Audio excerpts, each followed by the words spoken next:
네, 관훈 토론회 시작하겠습니다. 올해 관훈클럽 총무를 맡고 있는 SBS 논설위원 박문신입니다. 오늘 관훈 토론회는 나경원 자유한국당 원내대표 모셨습니다. 어제 이인영 민주당 원내대표 토론회가 있었는데요. 한 세트로 진행되는 토론회이기 때문에 토론 주제 또한 어제와 크게 다르지 않습니다. 대략 요약해드리자면은 국회 정상화 문제를 포함한 국회 현안, 당의 진로, 내년 총선 대책, 정치인 나경원의 정치적 비전, 현 정부의 정책 평가 같은 국회 전반, 정치 전반, 국정 평가 전반의 모든 이슈들이 토론 주제입니다. 오늘 토론회도 어제와 마찬가지로 국회방송 중계팀의 현장 진행으로 국회방송과 JTBC를 통해서 토론회 전 과정이 생중계되고 있습니다. 또 YTN과 연합뉴스TV에서 시사 보도 프로그램 도중에 중간중간 토론회를 라이브로 연결하는 예정이 되어 있습니다. 나경원 원내대표 학력 소개는 배포된 유인물로 대신하도록 하겠습니다. 또 사회자의 인사말 같은 의례적인 것들 모두 다 생략하고 곧바로 본론으로 들어가도록 하겠습니다. 먼저 나경원 원내대표의 인사를 겸한 기조 발언부터 들어보시겠습니다. 박수로 맞아주시기 바랍니다.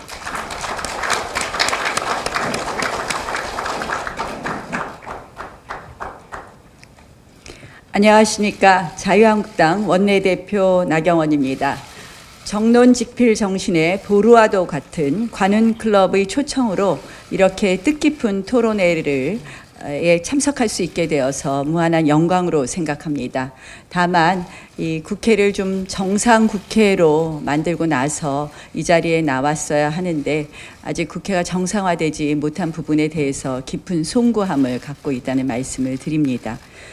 오늘 이 자리가 모쪼록 우리 자유한국당의 철학을 국민들과 함께 공유하고 또 패널분들의 날카로운 지적과 그리고 가르침을 겸허히 저희가 담아갈 수 있는 그런 소중한 기회가 될 것이라고 생각합니다. 많은 가르침과 허심탄회한 토론을 부탁드립니다.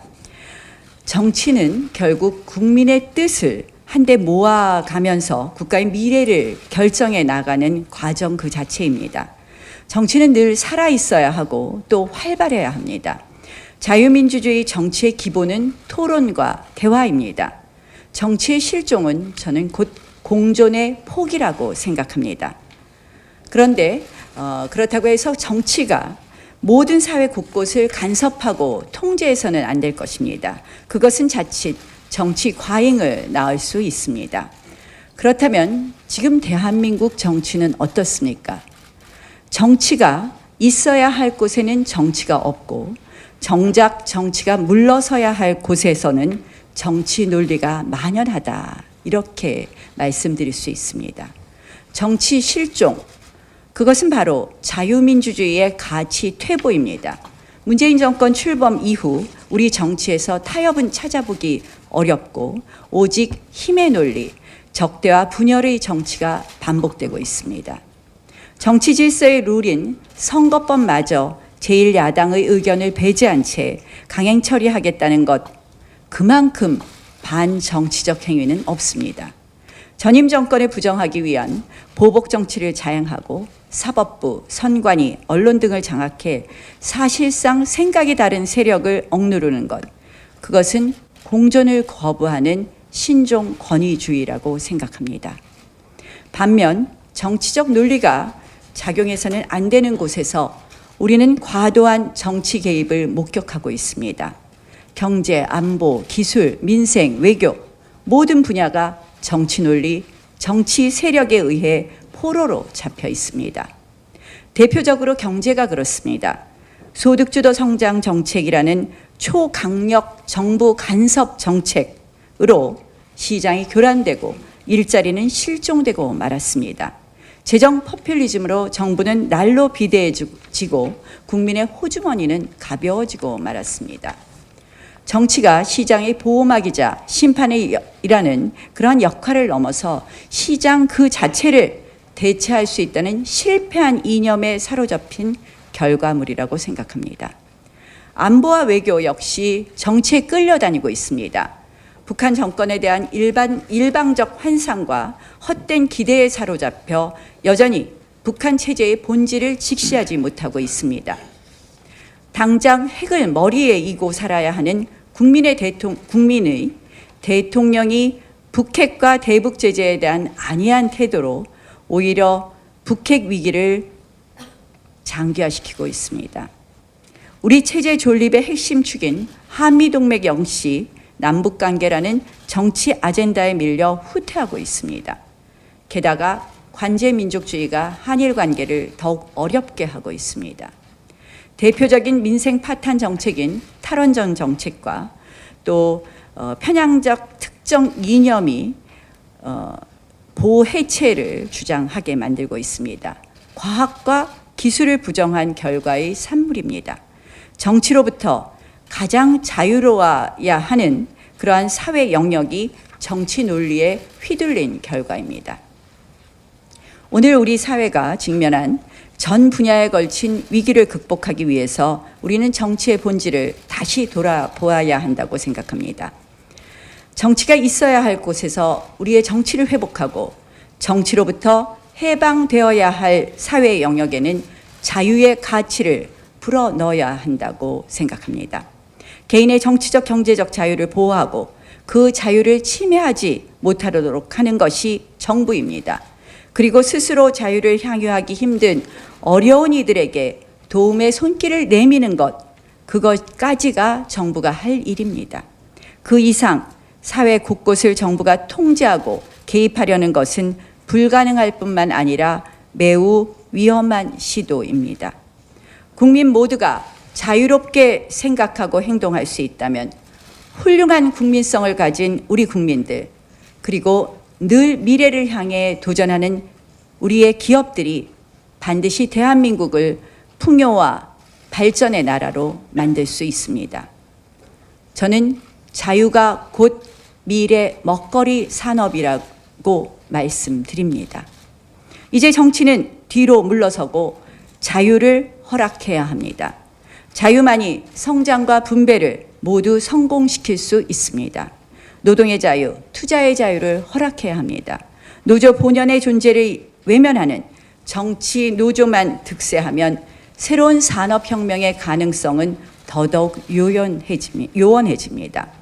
자유로운 시장 질서 하에 일자리는 늘어나게 되어 있고 세수가 더 늘어 더 많은 복지를 할 수 있습니다. 기업가 정신을 고취시키면서 동시에 삶의 안전망을 제공하는 정부가 되어야 합니다. 안보 역시 우리는 자유 가치에 충실해야 합니다.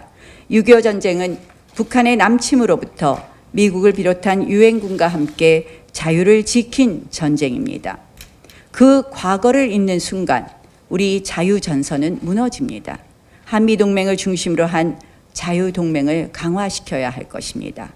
자유위협 세력에게는 강력한 대응으로 답해야 할 것입니다.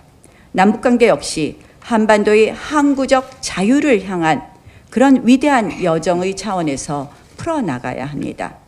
그리고 무엇보다도 우리 정치가 자유민주주의 정치의 본질을 회복해야 합니다.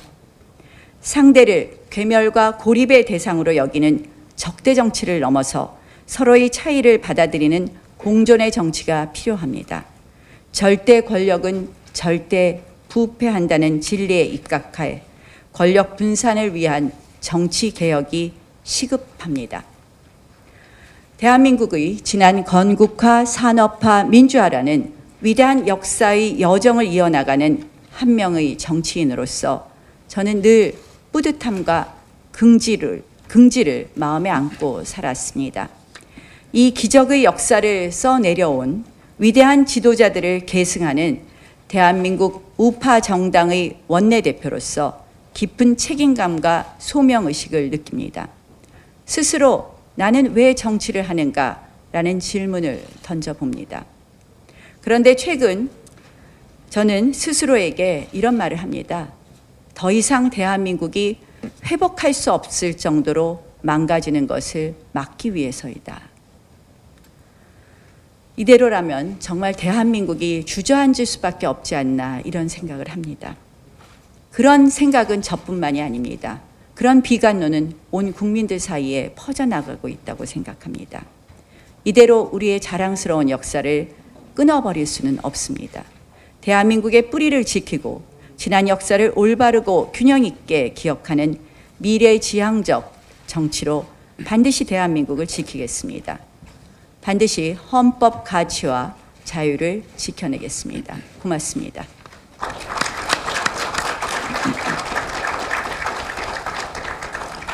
예, 수고하셨습니다. 이어서 토론에 들어가도록 하겠습니다. 먼저 패널 여러분들 소개해 드립니다.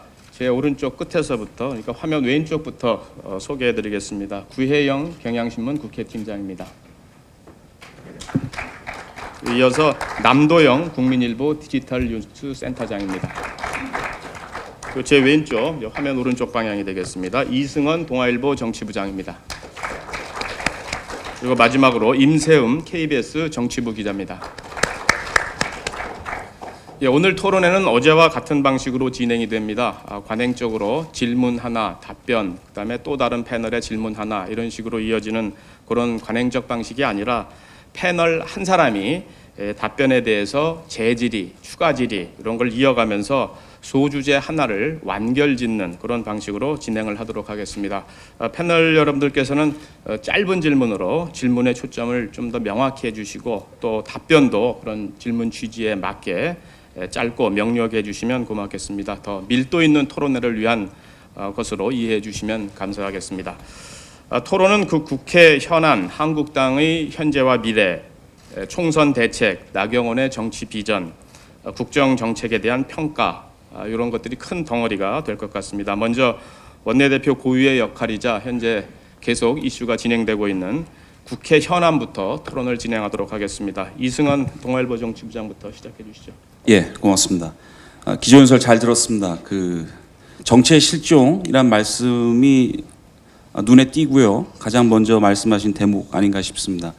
지금 오늘 6월 20일입니다. 6월 지금 열흘 남았는데 나경원 원내대표도 답답하시겠고, 근데 보는 저희는 더 답답하고요. 국회 정상화 지금 이루어지지 못하고 있는 진짜 이유 뭡니까? 핵심적으로 가장 중요한 이유 좀 말씀해 주시죠.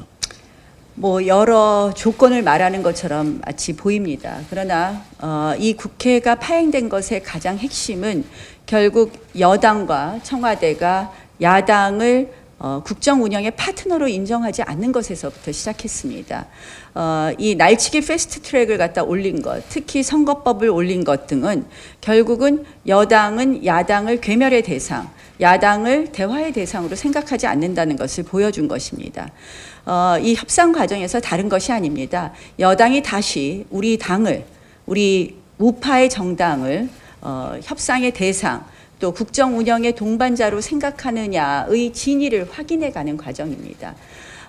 결국 이 가장 핵심은 청와대와 여당의 생각이 바뀌지 않는 한 합의에 의해 처리한다. 이런 문구 하나 받으려고 그러는 거 아닙니다. 그 문구라는 것은 아시다시피 12월 15일 우리 선거법과 공수처법 등에 관한 이렇게 합의문에도 합의 처리한다라고 써 있었습니다.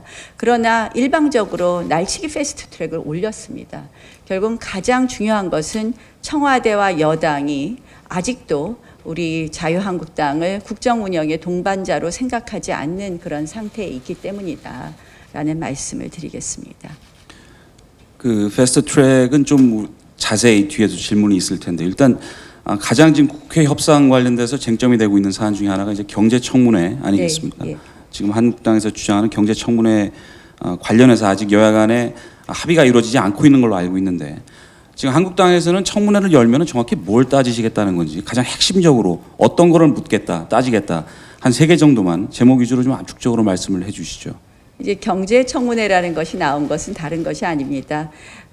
이 여당이 사실은 이번 협상 과정에서 이러이러한 걸 해줄 테니 추경을 해달라고 계속 요구했습니다. 결국 마치 지금의 경제 실정이 추경만 있으면 모든 것이 해결될 수 있는 것처럼, 추경만 처리하면 모든 것이 해결될 수 있는 것처럼 말했기 때문에, 그렇다면 경제가 지금 어려운 것에 대한 진단, 종합적인 진단이 필요하지 않느냐 그런 의미에서 경제청문회를 주장했습니다.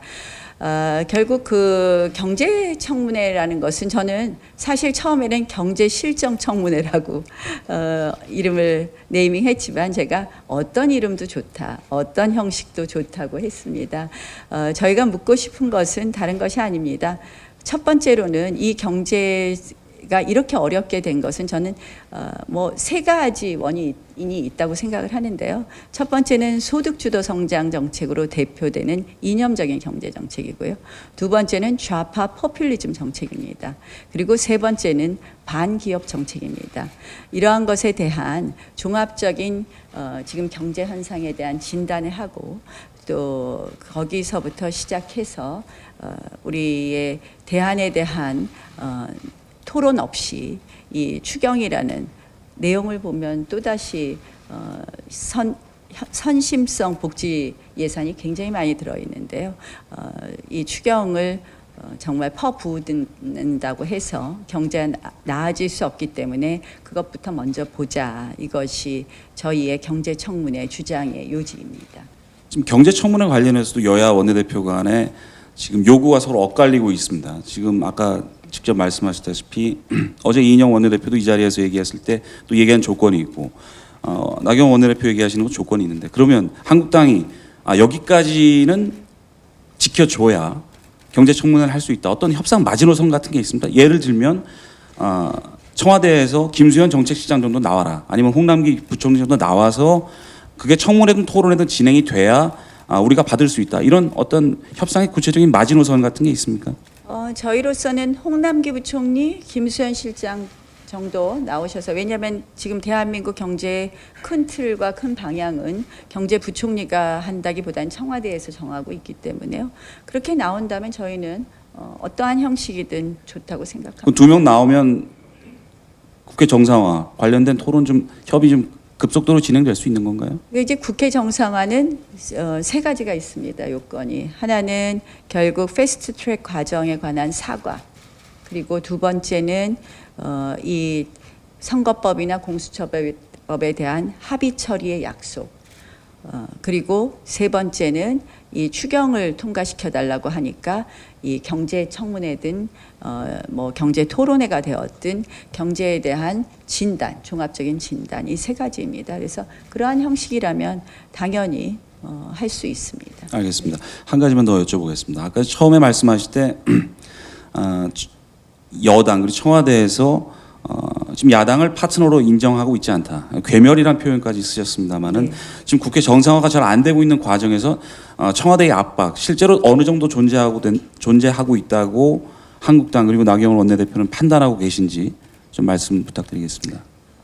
실질적으로 사실 여당이 자율성을 갖기 어려운 부분이 있다고 생각을 합니다.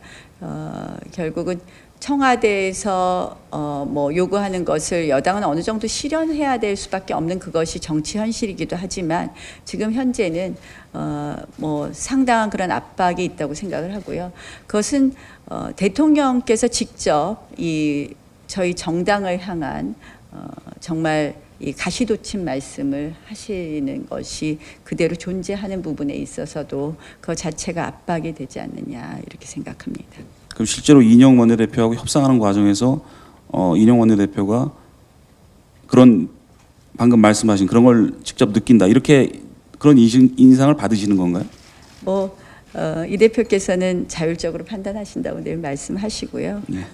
그런데 뭐 아무래도 이것이 전체적인 청와대의 입장, 아마 경제청문회 같은 것도 청와대 입장이 강하게 반영된 것 아닌가 이런 생각을 합니다. 결국 청문회라는 단어가 주는 것이 저희는 이것이 정책청문회라는 이야기고요. 여기에 대해서 그래서 민주평화당의 유성엽 원내대표까지도 이것은 해야 된다라고 이야기를 했음에도 불구하고 청와대 측에서는 청문회라는 용어 자체가 실정을 자인하는 것 같다. 그런 의미에서 이 부분에 대해서 인정하지 않은 것으로 알고 있습니다. 결국 뭐 경제청문회와 같은 저는 정말 이것은 뭐 기본이라고 국회가 해야 될 일이라고 생각하는데 이 부분이 어려워지고 마치 이것 때문에 국회가 안 되는 것처럼 쟁점화되는 것은 결국 청와대의 입김이 상당히 작용된 것이라고 생각합니다. 알겠습니다. 지금까지 이제 국회 정상화 협상과 관련된 문답이 오갔고요. 그러면 국회 정상화 협상의 또 다른 한 축이죠. 그 패스트트랙 협상과 관련된 얘기들, 그러니까 선거법이라든가 공수처법이라든가 이런 법안 얘기라든가 이런 것들로 질문을 이어가는 게 좀 자연스러울 것 같습니다. 구혜영 국회반장께서 이어서 질문해 주시죠. 예, 패스트트랙에 대한 구체적인 그 질문을 드리기 전에요. 먼저 좀 여쭙고 싶은 게 있는데 작년 12월에 여야 5당 선거제 개편 부분을 합의를 했습니다. 6개항으로 연동형 비례대표제 도입을 위한 구체적인 방안을 적극 검토하겠다. 그리고 나서 몇 개월 후에 비례대표제 폐지를 골자로 하는 당론을 제출하셨는데요.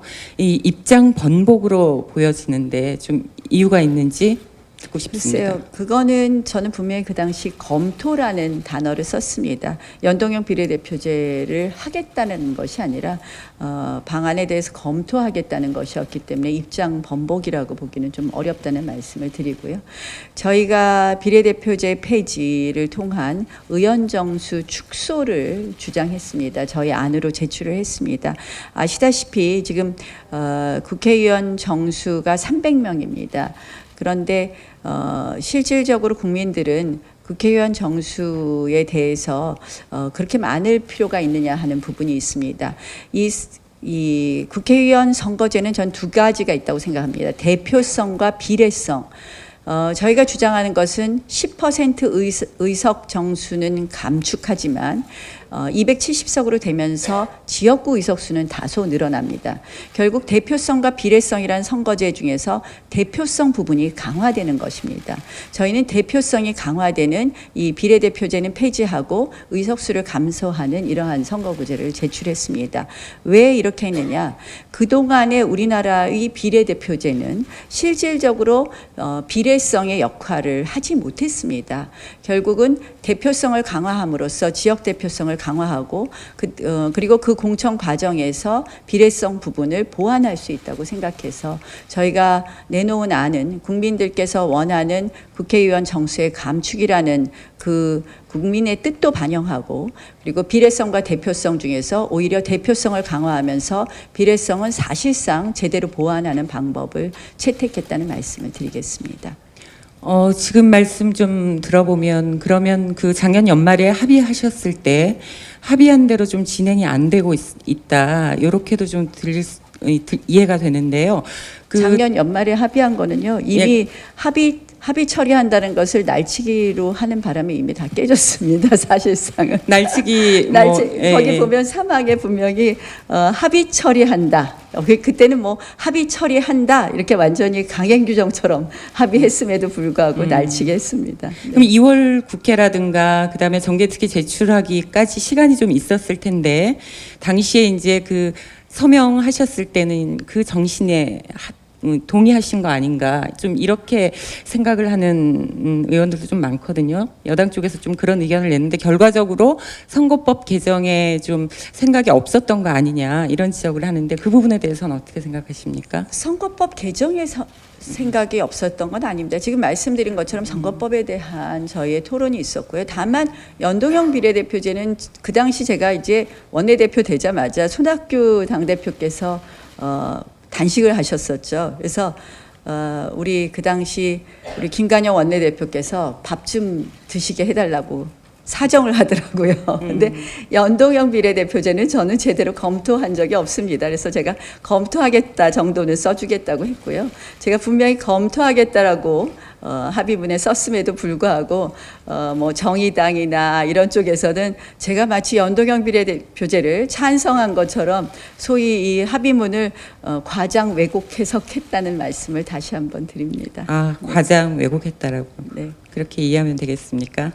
알겠습니다. 그러면 의원 정수 축소와 비례대표제 폐지 이것은 바뀔 수 없는 당론이라고 이해해도 되는 겁니까? 저희가 일단 그렇게 정했습니다. 그러나 정치라는 것이 또 현실이지 않습니까?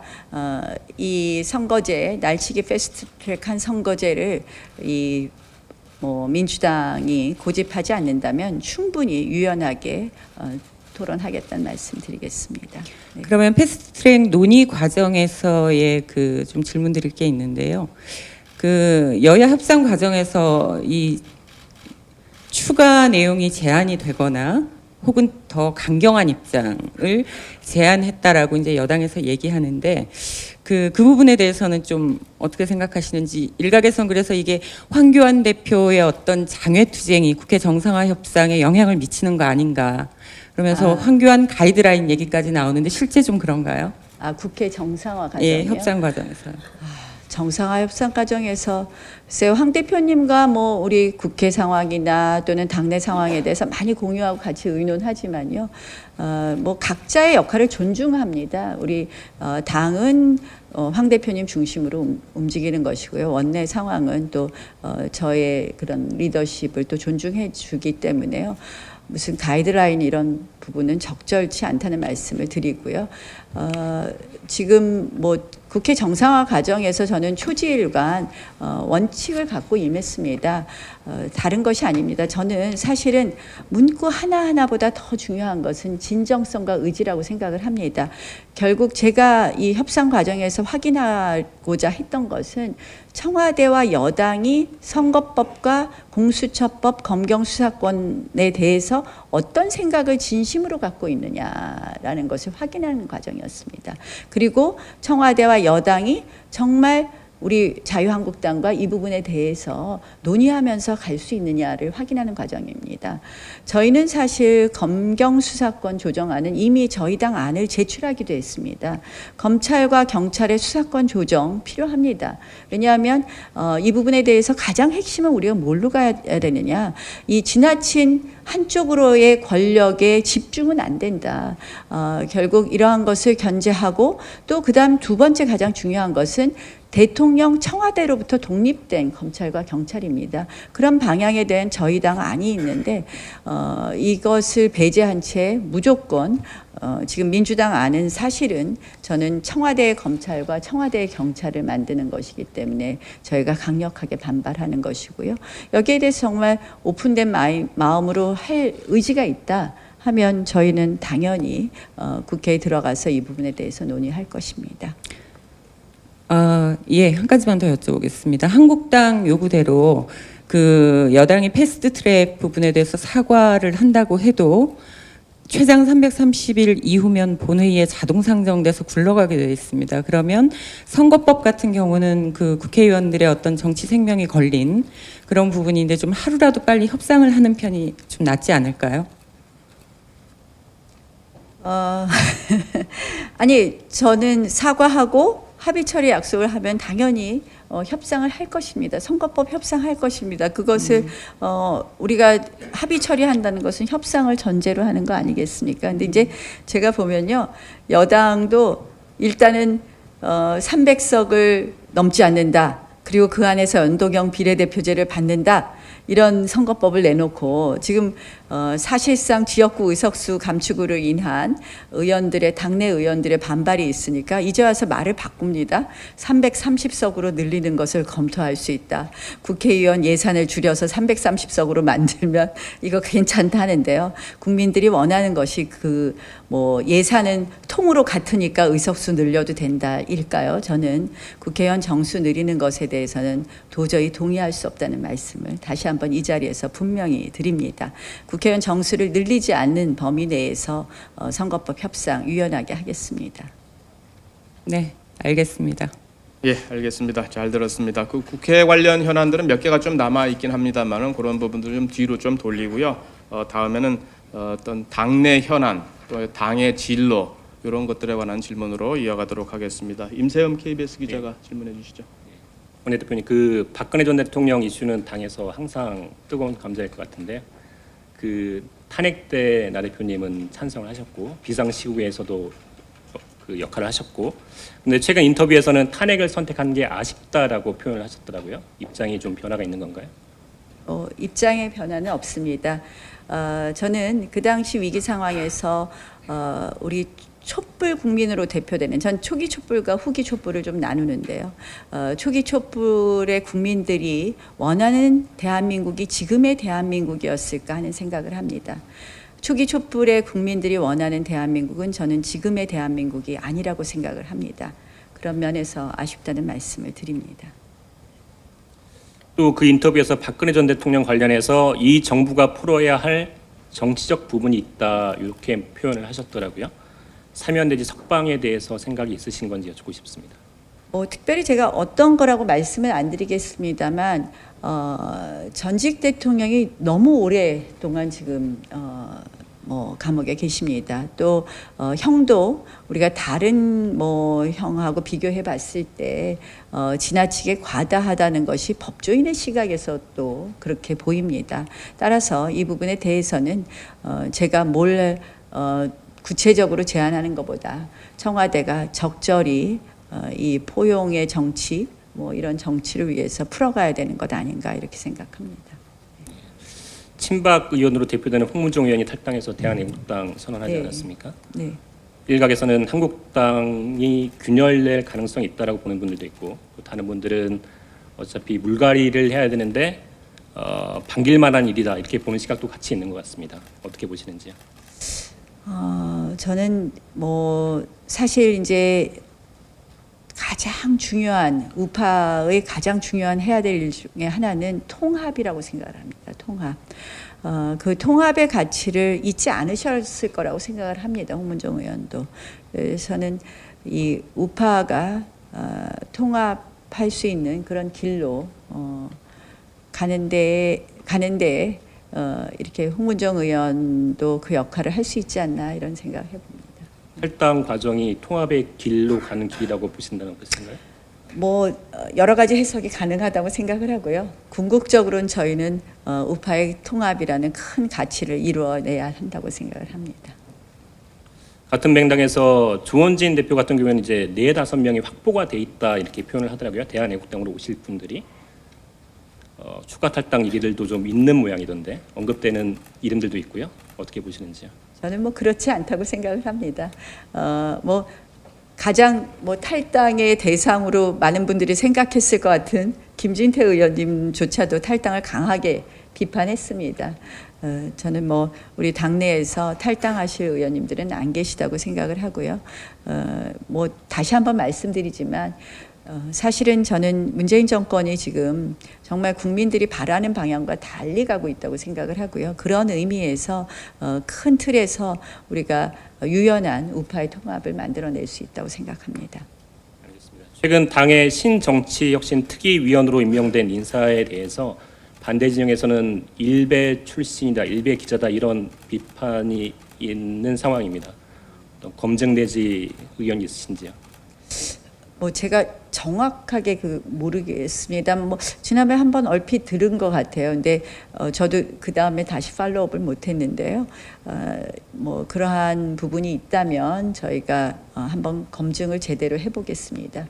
저희가 요새 사실 많은 위원회가 출범하고 또 그 위원회에 작게는 한 20-30분, 많게는 100분 가까이 위원들이 참여하기도 하기 때문에 다소 검증 과정에 문제가 있었는지 어떤 상황인지 조금 살펴보도록 하겠습니다. 검증에서 문제점이 발견되면 조치 내지 의견을 제시할 수 있는 상황이 되겠죠? 예, 한번 살펴보겠습니다. 알겠습니다. 네. 이상입니다.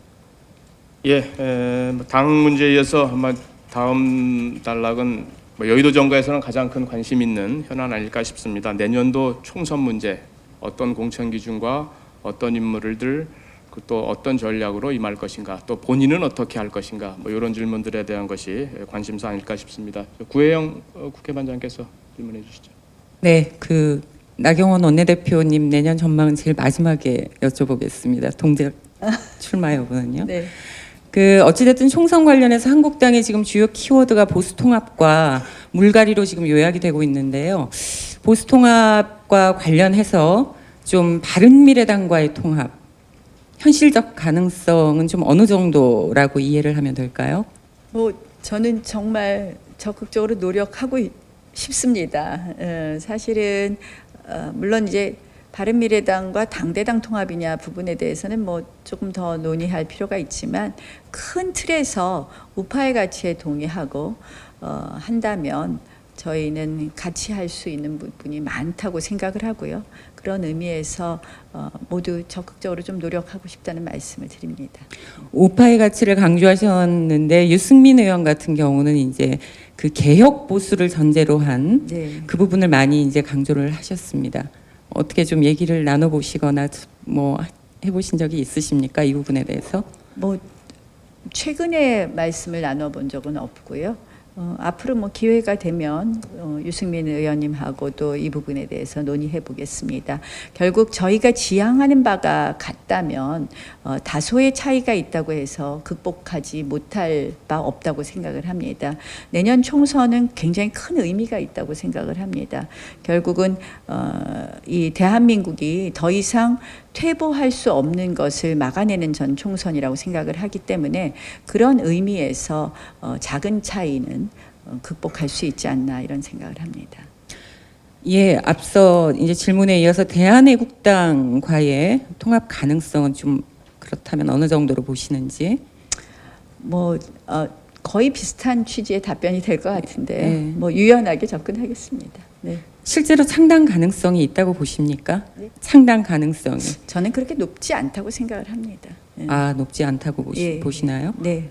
그 오늘 홍문종 의원이 그 발언한 거 보면 친박 신당이 아니라 태극기 신당이다라고 당까지 성격까지 규정을 했는데 가능성이 높지 않다고 보시는 이유는 좀 어디에 있는지요?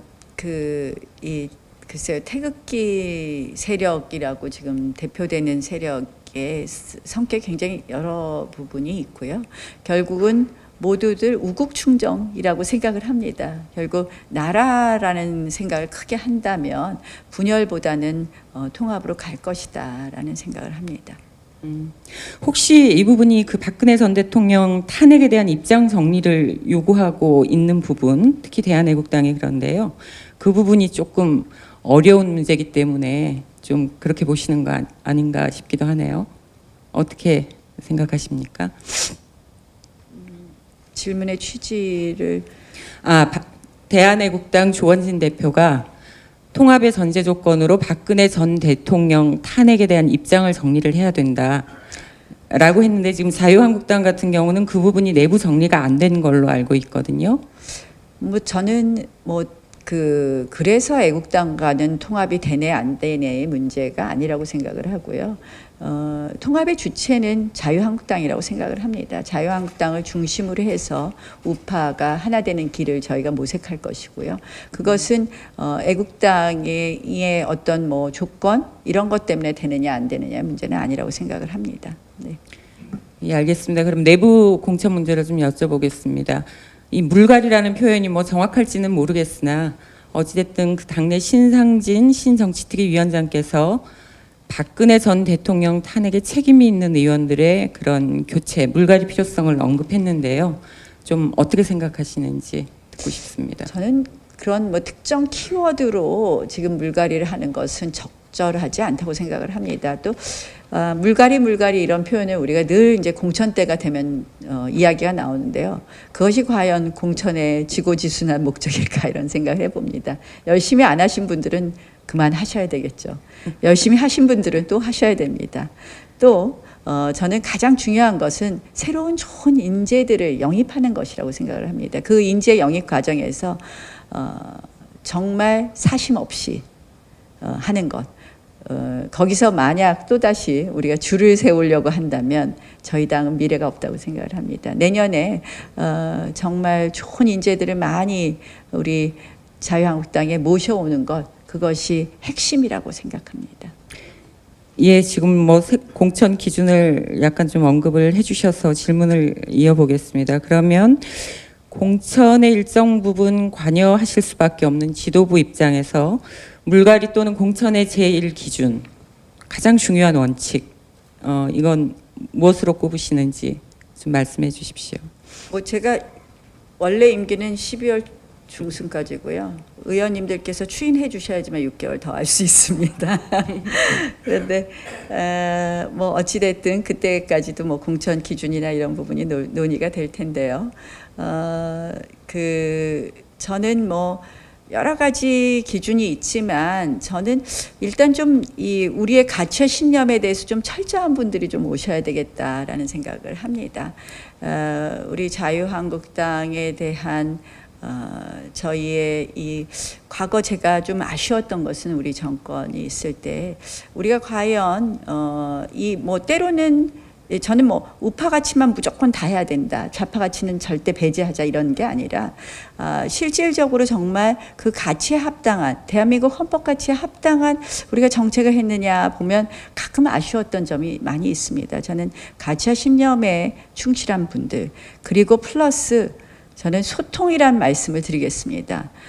왜 소통이란 말씀을 드리냐면 우리 당 의원님들이 조금 진정성은 있으신데 이게 뭐 조금 그런 부분에 있어서 이렇게 좀 소통이나 뭐 이런 홍보 이런 부분에서 좀 약한 부분이 있으신 것 같아요. 그래서 결국은 국민의 마음하고 가깝게 좀 다가갈 수 있는 그런 소통 능력 그것이 아마 다르게 표현하면 그 지역에서의 당선 가능성하고도 또 통할 수 있지 않나 이런 생각을 해봅니다. 네. 아까 새로운 좋은 인재를 영입하는 것도 중요한 공천 원칙이라고 말씀을 하셔서 그렇다면 이제 신인을 영입을 하고 기회를 좀 제공을 하려면 좀 그 어떤 룰이라든가 원칙 같은 게 좀 빨리 발표가 돼야 되지 않을까 그런 생각이 드는데 혹시 뭐 그런 부분에 대해서 좀 빨리 발표할 계획이 있으신지 좀 당내 계획이 있는 겁니까? 뭐 지금? 당에 지금 예. 뭐 꼭 계획이 있다기보다는 일단 신정치혁신특위에서 대강의 룰을 정하고 있는 것 같습니다. 그러나 이제 그것은 뭐 대강의 룰이고 결국은 우리 공천위원회가 공천심사위원회가 본격적으로 가동이 되어야 되지 않나 이런 생각을 합니다. 네. 물론 뭐 큰 방향은 정할 수 있다고 생각합니다. 근데 큰 방향이 뭐 그렇게 다를까요? 결국은 대한민국을 사랑하는 마음을 갖고 대한민국을 좀 더 좋게 할 수 있는 능력이 있는 그런 훌륭한 인재들이라면 같이 하겠습니다. 알겠습니다. 그럼 현재 의석수를 좀 기준으로 볼 때 좀 이른 질문일 수는 있겠지만 내년 총선 의석수 혹시 어느 정도로 전망하시는지 여쭤봐도 마음 될까요? 같아서는 마음 같아서는 네. 이기고 싶다라는 말씀을 드리고 싶지만 네. 사실은 저는 원내대표 시작하면서 이런 마음으로 시작했습니다. 우리 당 지지율이 너무 안 나오잖아요. 개헌 저지선이라도 확보할 수 있으면 하는 마음으로 시작했습니다. 개헌저지선 네, 그래서 대한민국이 저는 회복할 수 없을 정도로 망가지는 것을 막겠다라는 말씀을 드렸고요. 그래서 그런 마음으로 시작을 했고 그런 마음으로 국민들께 다가간다면 저희가 좋은 의석수를 가져갈 수 있지 않을까 이런 생각을 해봅니다. 그러면 무엇으로 싸울 것인지 또 무엇으로 그런 목표를 달성할 것인지 이 부분을 좀 여쭙지 않을 수가 없을 것 같아요. 결국은 뭐 많은 분들이 이야기하시죠. 왜 야당은 비판만 있어? 대안이 없다 그러시는데요. 저희 대안 열심히 만들고 있습니다. 뭐 최근에 황 대표께서는 우리 경제 대전환 2020 위원회도 출범했습니다. 왜냐하면 저희가 그동안 계속적인 대안을 내놓고 정책을 말해도 야당 정책과 대안에는 귀를 담지 않으시더라고요. 그래서 그런 부분을 조금 더 부각하고 있는데요. 결국은 이 구체적인 대안 마련할 겁니다. 뭐 정책 마련할 것입니다. 근데 가장 키워드는요. 국민들께 신뢰와 희망을 드리는 거라고 생각을 합니다. 결국 저희의 그런 모든 과정이 자유한국당에게 믿고 대한민국을 맡길 수 있어. 그리고 그렇게 한다면 내 삶이 우리의 대한민국이 더 나아질 거야. 이것을 확신시켜드리는 그런 노력이 되어야 될 것이고 그렇게 한다면 저희가 표를 얻을 수 있다고 생각합니다. 네. 그 현재 지역구에 그대로 출마를 하시는 거죠? 저는 당연히 그러고 싶습니다. 공심위에서 저를 공천해 주신다면요. 저는 국회의원의 가장 기본적인 책무는 자신 지역구부터 잘 챙기는 거라고 생각을 합니다. 나의 당선만의 목적이 아니라 내 지역구에서 우리 정당의 가치와 이념 그리고 우리 정당의 노력을 잘 소통하고 그 지지를 확보하는 것은 국회의원의 기본적인 책무라고 생각을 합니다. 저는 당연히 동작구에서 다시 출마하고 싶습니다. 네, 잘 들었습니다. 예, 수고하셨습니다. 그 총선과 관련해서 저도 하나 좀 질문을 추가로 드리고 싶은데요. 그 아까 보수 통합 관련 부분이 나왔는데 항상 그 일의 의사결정을 할 때 제일 중요한 것이 또 그 고민거리의 핵심은 결국 우선순위입니다. 우선순위인데 지금 바른미래당과 애국당, 대한애국당 이렇게 두 개가 나오지 않았습니까? 물론 상대방이 있기 때문에 뭐 단언해서 말씀해 주시긴 어려우리라 생각은 됩니다만 통합의 우선순위를 꼽는다면 1순위를 그러면 어디로 생각하고 계신지 어디와의 우선 통합이 더 바람직하다고 보시는지 그 개인적 견해가 있으시면 좀 추가로 네, 여쭙고 뭐 싶습니다. 저는 개인적으로는 바른미래당과 먼저 통합하는 것이 바람직하다고 생각을 합니다. 실질적으로 이제 뭐 정당의 형태라든지 뭐 인적 숫자도 바른미래당이 더 많지 않습니까? 바른미래당과의 먼저 통합하는 것이 맞다고 생각을 하고요. 우리 애국당과는 자연스럽게 같이 하게 되었으면 하는 그런 생각입니다. 예, 알겠습니다. 그럼 다음 순서로는 이제 당에서 여러 가지 이제 원내대표로서 해결해야 될 과제들 이런 것들이 많을 줄로 생각이 됩니다. 그래서 그런 당내 현안들 그리고 본인은 조금 좀 불편하게 들으실지 모르시겠지만은 그 여러 가지 말을 둘러싼 논란들이 조금 있지 않았습니까? 뭐 그런 얘기들을 좀 질문을 하는 순서를 마련했습니다. 남도영 센터장님께서 질문해 주시죠. 예, 그 대표님, 원내대표님께서 그 대치정국이 시작된 이후로 굉장히 좀 발언들이 과격하다라는 논란에 많이 휩싸였습니다. 뭐 달창 논란, 대변인 논란, 반미특위 논란, 신독재 논란 등등이 있었는데 이것이 어떤 보수 우파를 겨냥한 의도된 발언인지 아니면은 원내대표님의 설명처럼 잘 모르고 한 발언인지 아니면 이게 좀 어떤 강박관념 때문에 이렇게 좀 과격한 언어들이 나오는 것인지에 대한 그 해석들이 많은데 어떻게 생각을 하십니까? 뭐 일부는 잘못된 발언이 있다는 부분에 대해서 인정하겠는데요. 근데 일부는 도저히 그게 왜 과격한 발언인지 잘 모르겠습니다. 이 뭐 달창 부분이라는 달창 논란은 저는 정말 그게 무슨 문바 달창 이렇게 기사에 있더라고요. 누가 페이스북에 올린 걸 기사로 써 있길래 제가 그게 이게 문바 하니까 이게 달빛 창문인가 그런 거 그냥 쓴 겁니다. 그래서 그랬더니 이제 우리 뭐 의원님들도 잘 몰라요. 그러니까 우리는 그게 뭐 우리 우파 지지자들은 아마 그게 그날 이제 저희 대구 당원 대회에서 했는데 대부분 그냥 그런 비슷한 뜻이라고 생각했지 그게 무슨 우리 지지자를 결집하는 그런 단어가 아닙니다. 제가 그게 그런 나쁜 단어의 축약인 걸 알았다면 제가 쓰겠습니까 그걸. 그래서 제가 너무 깜짝 놀라서 바로 그거 아니다. 제가 정확한 뜻은 모르고 썼다고 사과를 했는데도 불구하고 정말 민주당하고 소위 이 좌파 언론들 너무하대요. 정말 한 열흘을 그거 갖고 막말을 했다고 계속해서 보도하더니 그 다음 이제 기사 다 쓰고 나서 이제 민주당이 뭐 저 가서 뭐 시위하고 뭐 시도당별로 또 위원회가 뭐 성명 내고 하는 거 다 끝나고 나니까 이제 기사거리 없으니까 사설로 계속 쓰시던데요. 그래서 참 정말 좀 지나치다 이런 생각을 했고요. 제가 알면 그런 거 썼겠습니까? 그러나 일부는 제가 뭐 오해의 소지가 있게 쓴 부분도 있지만 제가 그것을 뭐 과격하게 썼다고 하는 것 저는 제 발언뿐만 아니라 지금 자유한국당의 발언을 계속 막말 프레임으로 넣고 있습니다. 지난 5월 한 달 동안 저는 민주당이 의도된 파행을 계속했다 생각하는 부분 중에 하나가 협상 막 논란하다가 갑자기 연락이 없어요. 한 일주일씩. 근데 보면 결국 자유한국당 막 공격해서 이 프레임 가두는 거를 계속 해오지 않았나 이런 생각을 합니다.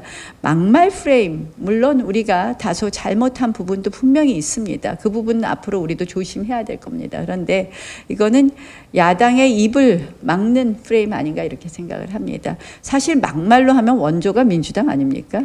저 민주당은 야당할 때 뭐 그냥 욕설을 했었어요. 욕설을 기억하실 겁니다. 욕설을 그 X 뭐 이 다 기억하시잖아요. 그때 우리가 민주당 막말 프레임으로 그렇게까지 하지 않았는데요. 저는 이 막말 프레임에 저희가 좀 갇혔다고 생각하고요. 저희 스스로 조심은 하겠지만 이것이 야당의 건전한 비판을 막는 그러한 도구로 사용되는 것에 대해서는 동의하지 못한다는 말씀을 드리겠습니다. 네. 그 뭐 과거 현재 여당이 이제 야당일 때도 그 막말 프레임이 있었고, 그리고 일부 의원들은 이제 그 프레임에 갇혀서 출마도 공천을 받지 못하는 경우들이 상당히 많았는데, 어쨌든 간에 그 당내 의원들의 발언이 좀 과하게 막말 프레임으로 갇힌다라고 뭐 설명을 하셨는데, 아니, 일부 잘못한 부분은 있다고 일부 분명히 잘못한 인정했습니다. 예, 예. 근데 이제 당내 의견들을 들어보면은 한국당 내 의원들도 갈리는 것 같아요. 그러니까 야당 의원의 무기는 말인데 왜 말을 억자제시키느냐, 말을 막느냐라는 의견들도 있고, 이게 과한 언어가 국민의 정서와 괴리돼 있다라는 의견도 있는데, 우리 원내대표님은 좀 어느 쪽이신지 여쭙고 싶습니다. 저는 두 가지 다 맞는 말씀이라고 생각합니다. 그러니까 우리가 이 굉장히 조심해야 됩니다. 저희도 잘못한 거 분명히 있습니다. 그러나 또 우리의 말을 무조건 막말이라고 하는 부분에는 동의하지 못하겠다는 것이거든요. 그러니까 결국은 저희가 어떻게 하면 국민의 마음과 같이 소통할 수 있느냐, 그 부분에 대해서는 저희 모두 각자 조심해야 됩니다. 그러니까 사실은 국민들께서 다 느끼는 것을 우리가 이야기해서 오히려 국민들께서 우리 마음하고 괴리될 수 있는 경우도 있고요. 국민들께서 느끼시는 것을 우리가 잘 표현해 갖고 그 마음을 겉으로 드러나게 하는 부분도 있다고 생각을 합니다. 그래서 그런 부분은 양쪽 다 맞는 말이고요. 그래서 저희가 굉장히 전략적으로 잘 해야 된다라는 생각은 합니다.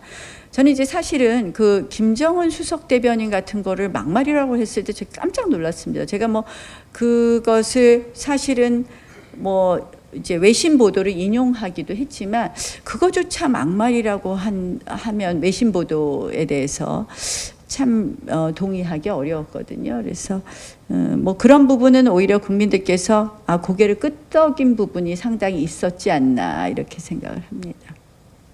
그 달창 부분은 이제 잘못 알고 말씀하셨다라고 이제 말씀을 하셨는데, 좀 동료 의원들의 발언 중에 아이고 이 큰일 났구나, 이거 또 많이 표를 깎아먹겠구나라고 생각했던 발언이 혹시 있었습니까? 그것도 너무 제가 콕 집어서 말씀드리면 동료 의원님들이 마음에 상처를 입지 않으시겠습니까? 이제 지나간 일이니까 앞으로 더 조심하도록 하고 저도 자주 소통해서 말씀드리도록 하겠습니다. 그 관련해서요, 그 5.18을 민주화운동은 이제 폭동이다라고 말을 했던 이종명 의원이 제명이 결정이 되었는데, 네, 예. 이제 이 제명을 결의를 하려면 의원총회가 열려야 됩니다. 네. 그 의원총회 소집이나 안건은 이제 원내대표님의 권한인데, 네, 예. 언제 소집하시고 언제 결정을 할 것인지를. 그러니까 이제 사실은 국회가 좀 정상적으로 돌아가서 이게 정상 국회가 되면 이제 바로 저는 이 부분의 안건을 올리려고 했습니다만, 그동안 저희 의원총회가 이 안건을 논의하기에는 적절하지 않았습니다. 그래서 이 국회 정상화가 되면 바로 이 부분에 대해서 의원총회에서 논의할 생각이라는 말씀을 드립니다. 네. 그 의원총회가 열리면 이제 의원 과반의 찬성이 있어야 되는 거지 않습니까? 찬성될 거라고 보세요? 실질적으로 당내에 다양한 의견이 있습니다. 이 뭐 5.18 민주화 운동 자체를 부정한 것 같이 보이는 부분에 대해서는 이것은 매우 잘못됐다는 그런 의견도 많으시고요.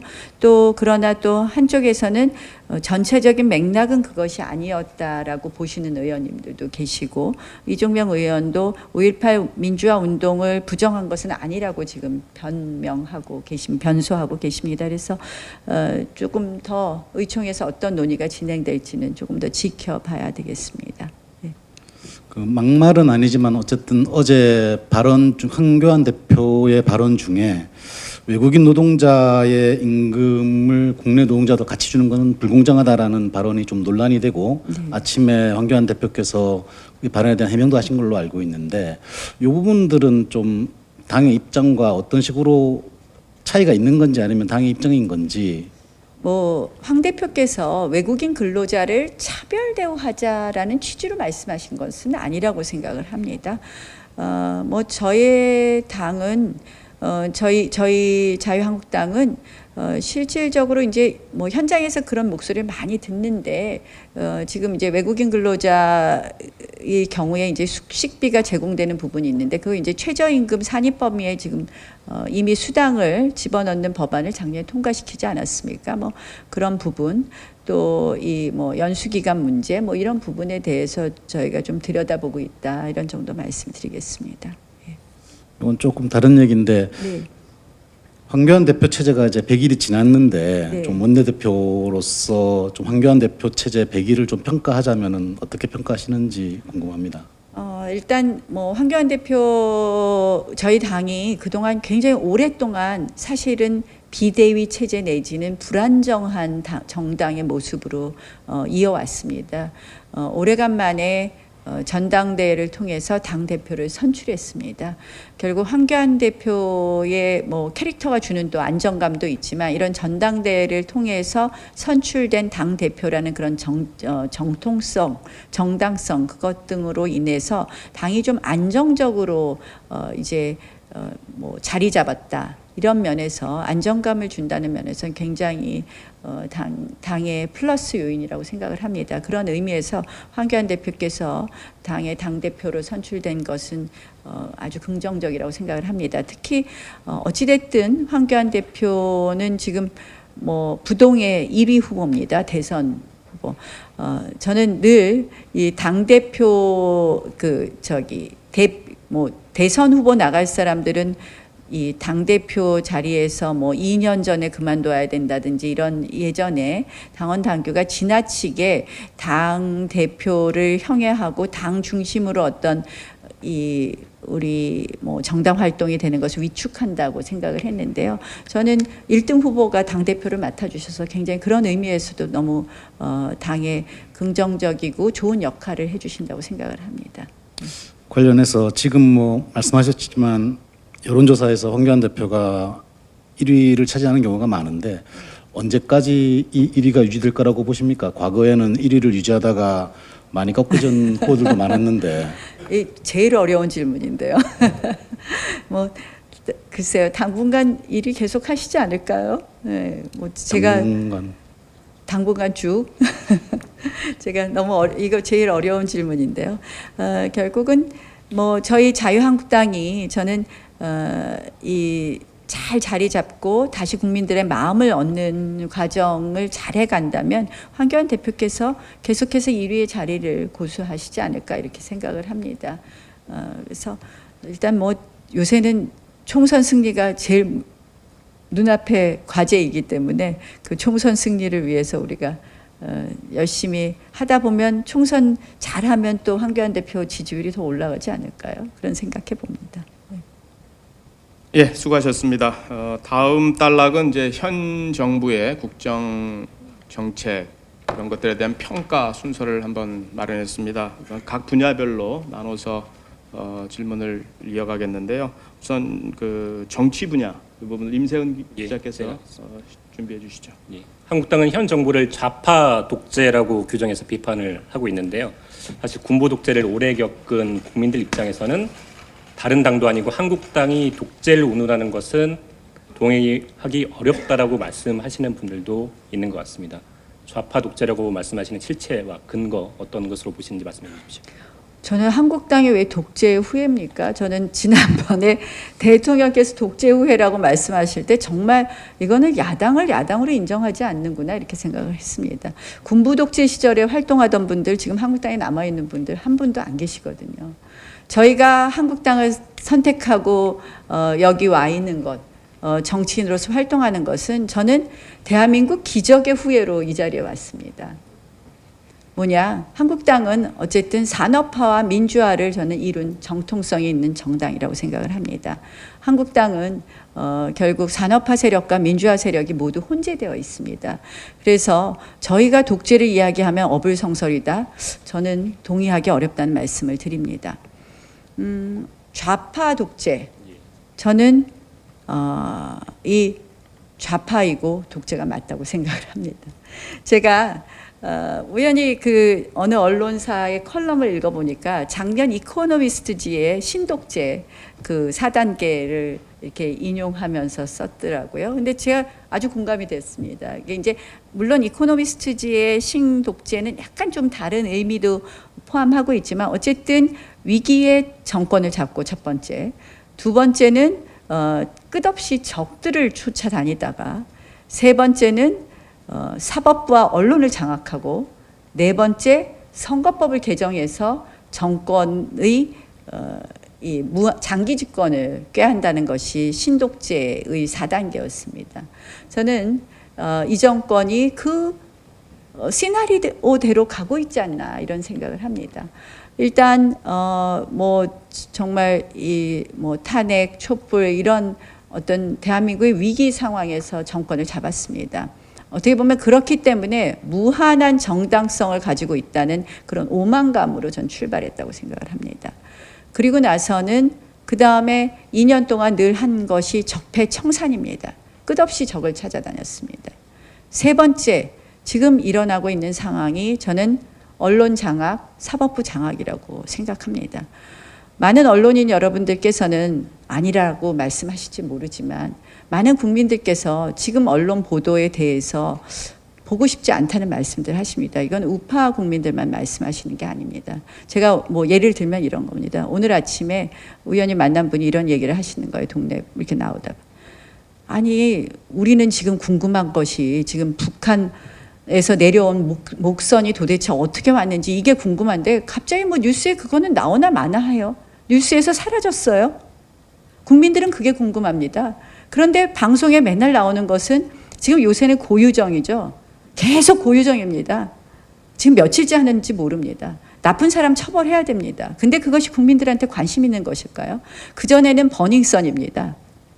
국민의 관심을 어디론가 돌리고 있습니다. 진짜 중요한 부분 보도하지 않고 있습니다. 언론은 완전히 장악됐습니다. 사법부는 어떻습니까? 헌법재판소는 어떻습니까? 왜 헌법재판소 재판관에 그렇게 논란이 있는 사람을 끝까지 밀어붙였을까요? 헌법재판소는 6명만 되면 마음대로 할 수 있습니다. 이미 3분의 2를 장악시켰습니다.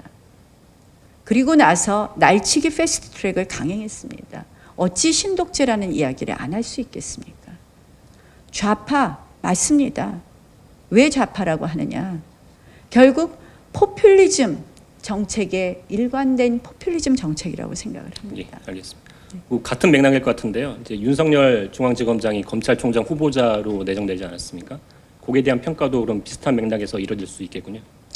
제가 이제 엊그저께 평가를 내렸습니다. 윤석열 검사장님 뭐 정의감이 아주 뛰어난 그런 검사라고 생각할 수도 있지만 그동안 대표된 것은 결국은 정치보복의 최전선에서 적폐청산의 최전선을 담당해 주신 분으로 우리는 기억합니다. 결국 이 정부가 그 윤석열 중앙지검장을 검찰총장으로 내정했다는 것 자체는 결국 이 정부의 적폐청산의 정책 기조를 계속해서 이어가겠다는 그런 의지 표명이라고 보입니다. 그런 의미에서 저희는 이 부분에 대해서 강하게 비판할 수밖에 없다라는 말씀을 드립니다. 청문을 통해서 많이 따지고 검증하겠다고 하셨는데 어제 말씀 들어보면 청문회 참여는 유보적이라고 아직 그러니까 표현하시더라고요. 이제 국회 정상화 관련된 말씀을 드린 것이고요. 이제 그 안에 국회 정상화가 되지 않겠습니까? 되면 참여해서 따져보겠다는 말씀이신 네, 거죠. 그렇습니다. 예. 당에서 내놓은 이슈 중에 한 가지가 또 손혜원 의원 국정조사인 것 같은데요. 네. 사실 손혜원 의원 이슈 때문에 올해 초에 국회가 상당 기간 공전되지 않았었습니까? 근데 민주당 쪽 얘기를 들어보면 국회 정상화 협상에서 이 한 가지 이슈가 해결이 되면 한국당이 또 다른 걸 내놓고 한다라고 한국당을 비판을 하고 있는 모습이긴 합니다. 손혜원 의원 국정조사에 대해서 어느 정도 의지를 가지고 계신 건지 여쭤보고 싶습니다.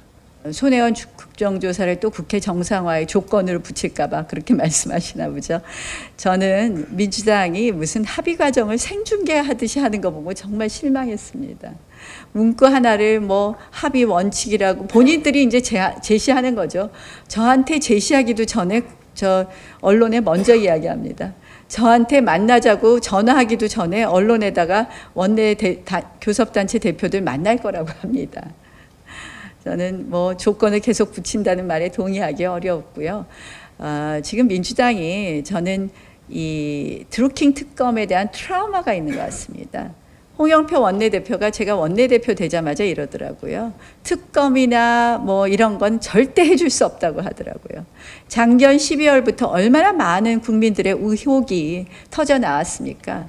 김태우 사건, 손혜원 사건, 신재민 사건, 이루 다 말할 수가 없습니다. 하나도 들어주지 않습니다. 청문회조차도 하지 않습니다. 그렇게 꽁꽁 틀어막고 있었는데 결국은 검찰에서 매우 불완전하지만 어쨌든 불구속 기소를 했습니다. 저희가 고발한 내용 중에서 상당 부분은 아직도 수사 중입니다. 저는 이 부분에 대해서 검찰 수사도 더 확실하게 되어야 한다고 생각하지만 민주당이 언제까지 도망가는 것이 그들이 도망갈 수 있는지 한번 판단해 줄 것을 요청합니다. 뭐 국회 정상화 뭐 이런 거 하고 조건으로 걸지 않겠습니다. 그러나 민주당이 탈당시켜놓고 또 언론은 늘 손혜원 의원은 무소속 손혜원 의원이라고 꼭 친절하게 보도하더군요.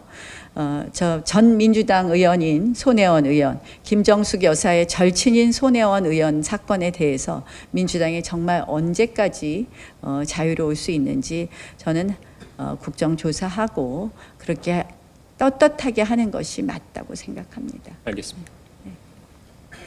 예, 잘 들었습니다. 듣다 보니까 이제 추가 궁금증이 하나 생겨서 그런데요. 이제 손혜원 의원 국정조사는 일단 국회 정상화 이슈하고는 전혀 별개의 말씀을 해주셨고, 근데 다만 그 인사청문회 문제, 네, 이 부분은 그 국회 정상화와는 별개로 인사청문회는 열겠다 이렇게 말씀은 지금 안 하신 거잖아요. 그러면 일정 부분 연계가 됐다는 그런 뜻인 건지, 아니면은 연계는 아니지만 뭐 또 다른 생각을 갖고 계시다는 뜻인지 그걸 좀 명확해 주셨으면 더 도움이 될 것 같습니다. 너무 어렵게 보시지 말고요. 청문 요청서가 아직 안 왔습니다. 뭐 청문 요청서 국회에 도착하면 좀 잘 보겠습니다. 네. 예, 알겠습니다. 이어서 그 외교안보 분야 쪽으로 정책평가 토론회를 계속하도록 하겠습니다. 남도영 센터장께서 이어가 주시죠. 예, 그 미중 무역 전쟁, 패권 전쟁들이 이제 계속되고 있고 두 나라 모두 우리나라에 줄을 서라. 뭐 균형 외교, 실리 외교 다 의미는 있는 얘기인데 어쨌든 한쪽에 줄을 서라라고 요구를 하는 상황인데 우리 나 원내대표께서는 국회 외교통일위원장도 지내셨는데 조금 발제문을 읽어보면은 그래도 미국 쪽에 서야 되는 거 아니겠냐라고 이제 말씀을 하실 것 같은데 어느 쪽에 우리는 줄을 서야 우리 국익에 도움이 되는 겁니까?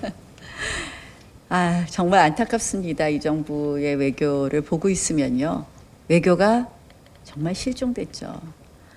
이 북한만 이렇게 바라보고 북한하고 어떻게 뭐 할까 하다 보니까 지금 결국은 중재자니 뭐니 이야기했지만 이제는 완전히 고립된 역할이고 고립된 상황이고 이제는 완전히 왕따된 상황이라고 생각을 합니다. 한미 관계도 한중 관계도 한일 관계도 어느 것 하나 지금 제대로 되는 게 없습니다. 얼마 전에 뭐 스웨덴 가서 대통령 그러셨습니다. 남북 정상회담 곧 할 수 있다. 물리적으로 불가능하지 않다 했는데 결국 시진핑 방중이 바로 발표되지 않았습니까? 결국 아무것도 모른다는 겁니다. 우리 지금 외교가 완전히 전무입니다. 전무. 저는 지금 이 미국과 중국 당연히 패권 전쟁 하게 돼 있다는 건 예측되어 있습니다. 당연히 경제 관계로 이 기술 전쟁, 경제 전쟁 할 수 있다. 이거 당연히 예측됐습니다. 근데 우리 어떻게 했습니까? 저는 이 정부가 참 어떻게 보면 어리석었다고 생각하는 것이 전 정권이 사드 문제를 해놓고 갔어요. 사드 그때 그냥 배치했으면 됩니다. 근데 지금까지도 사드 어떻게 되고 있습니까? 공사도 못하고 있어요. 환경 영향 평가한다고 이러지도 저러지도 못하고 있어요. 가서 중국 가서는 3노 약속이나 하고 왔습니다. 그걸 기정사실화했으면 훨씬 편하게 출발할 수 있었습니다. 이 정부가. 뭐냐. 저는 기조는 한미 동맹을 기본으로 해서 하는 그 기본 축을 확실히 하고 있으면 중국도 어느 정도는 기대를 접고 시작하는 부분이 있습니다. 지금 오히려 가운데 있는 것처럼 보이니까 양쪽에서 더 괴롭히는 겁니다. 이제 결국 뭐 구체적인 이슈로 가면 파웨이 문제 같은 것이 가장 문제가 될 텐데요. 저는 정치적 지지는 확실히, 그러나 행동은 조금 천천히, 이런 말씀을 드리고 싶습니다. 이거 일본 외교에서 배워올 수 있을 것 같은데요.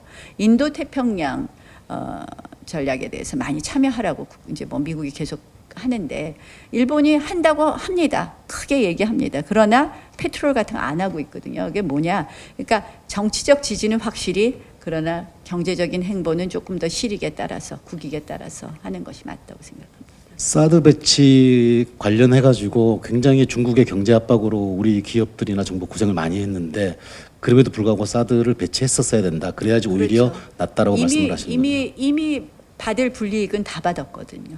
이미 손해 볼 것은 다 받고 아무것도 얻은 것이 없게 된 것이죠. 좀 전에 그 일본 외교에서 배워야 된다라는 말씀을 하셨는데 유달리 그 나원내 대표의 정치 이력을 보면은 좀 친일 논란이 되게 많습니다. 그 초선 때 자위대 방문, 행사 방문 실패 사건 뭐 이렇게 볼 수도 있겠고요. 그 다음에 최근에는 반민 특위가 국론 분열의 특위였다. 그 다음에 한일 위안부 협상은 잘 긍정의 측면이 있다. 외교적으로 긍정의 측면이 있다. 그러면서 기조발전문에는 이제 관제 민족주의라는 말씀도 사용하셨는데 좀 이렇게 일본 문제에 대해서 유달리 이런 논란이 많은 것에 대한 좀 본인의 의견을 좀 말씀해 주시죠.